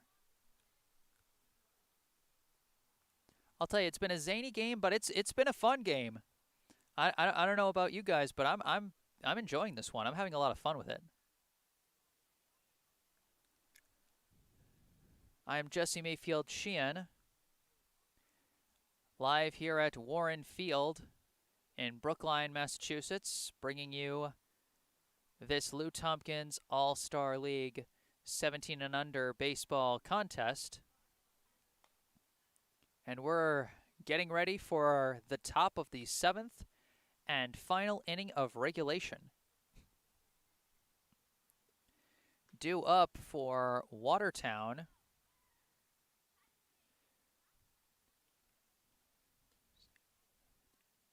will be the 9, 10, and 11 hitters. Patrick Rourke, Isaac Russo, and Jack Jones.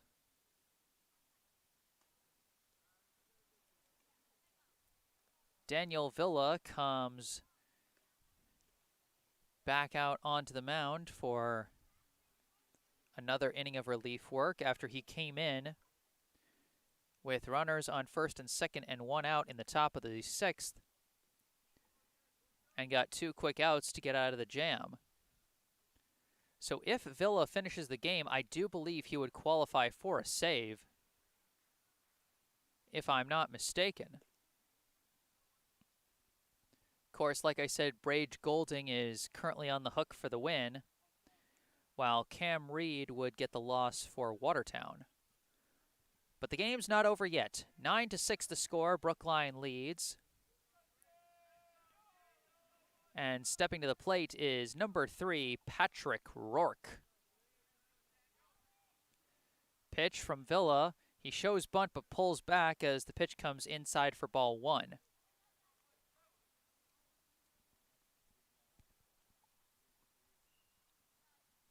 Pitch, he shows bunt again, and he whiffs on it. That's going to be strike 1.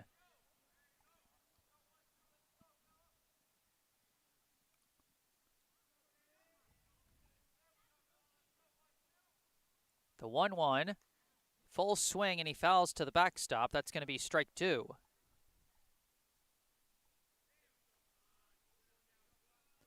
One and two, the count to Rourke.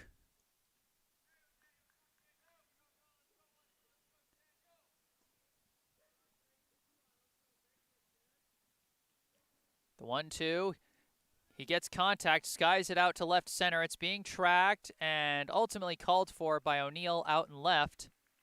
And that's going to be the first out of the inning.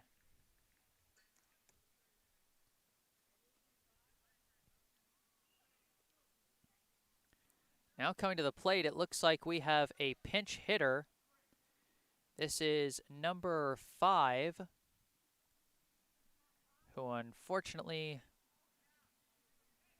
his name I don't know, as he takes the first pitch for ball 1.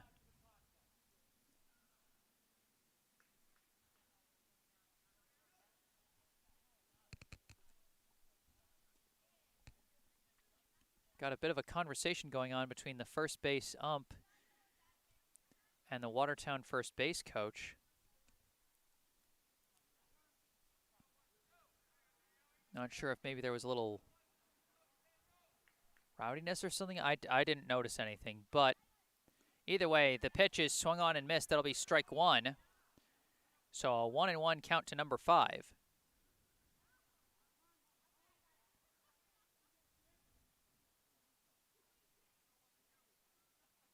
The 1-1 swung on and missed, and that's going to be strike 2.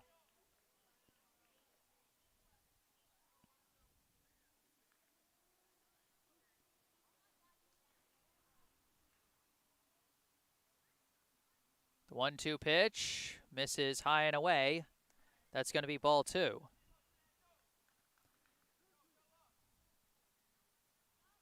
Brookline leading 9-6 here in the 7th. The 2-2 pitch gets a piece of it, hits a grounder over to third, taken by Polegreen, thrown to first, caught by Redding for the 5-3 ground out.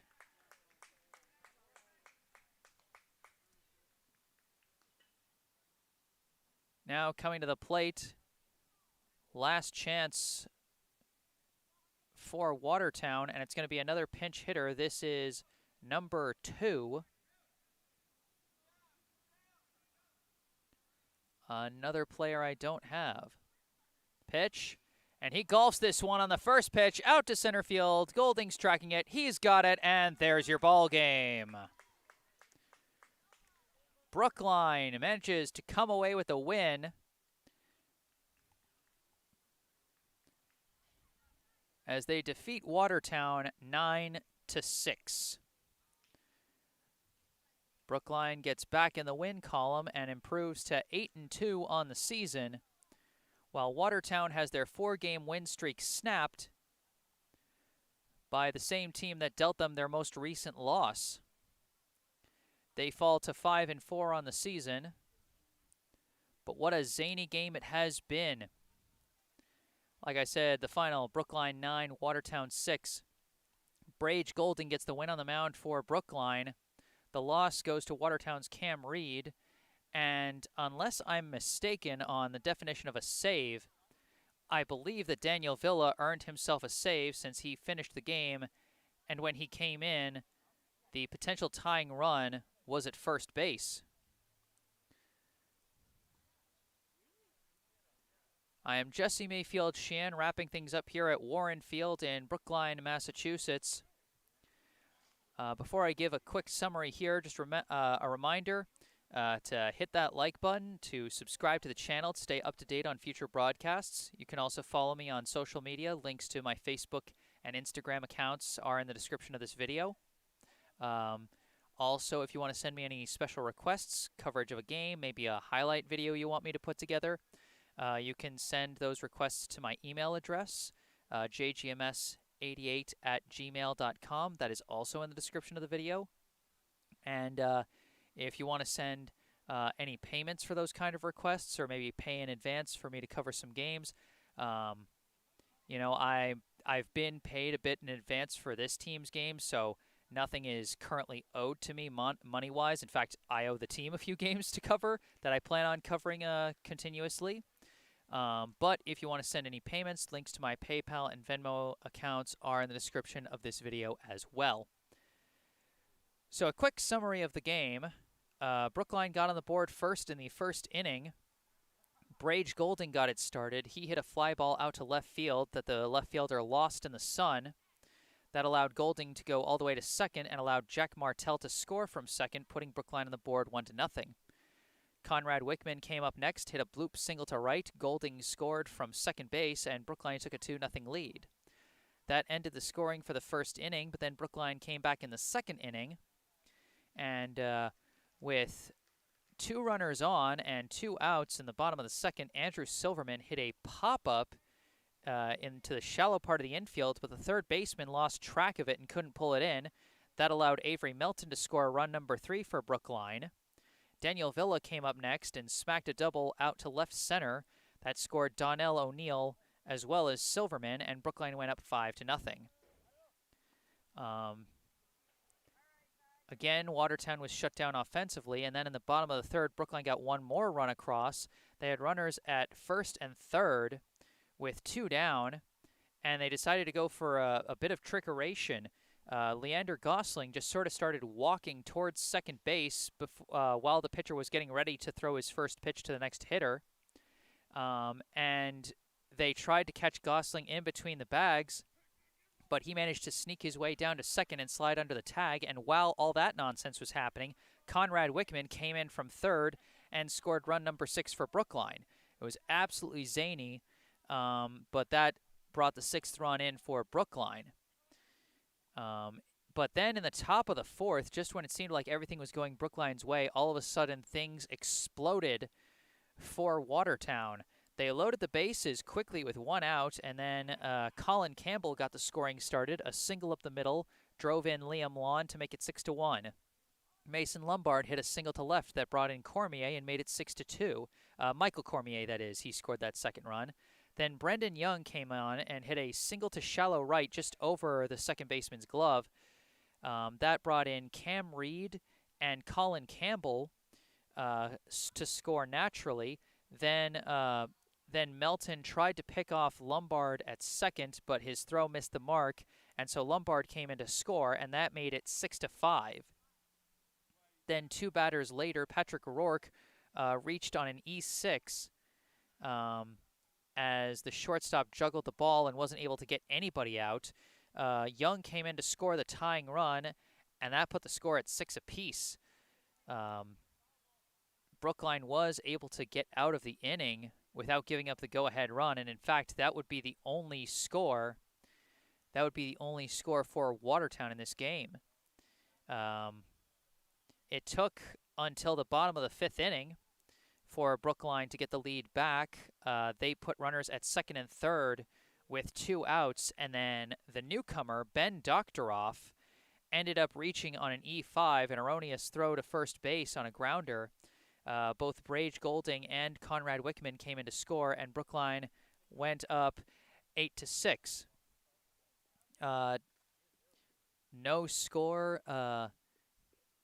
No further score for Watertown, as I said, but then Brookline was able to add 1 more run and just 1 more zany play. Andrew Silverman was at third base, courtesy of a hit-by-pitch. My mistake. Courtesy of going all the way to second on a fielder's choice where a runner got caught between second and third, and then going to third on a wild pitch. Daniel Villa drew a walk, and everybody was just holding and waiting, but then the throw back to the pitcher from the catcher sailed over the pitcher's head, and Silverman, paying attention, decided to race for home and score run number 9 for Brookline. That wrapped up the scoring. Final score, Brookline 9, Watertown 6. I am Jesse Mayfield-Sheehan at Warren Field in Brookline, Massachusetts. I will be back on the airwaves tomorrow for a road game. Brookline plays out in Acton for a game under the lights starting at 7 p.m., so be sure to tune in for that one. But for now, thank you for watching, and have a great rest of your Wednesday.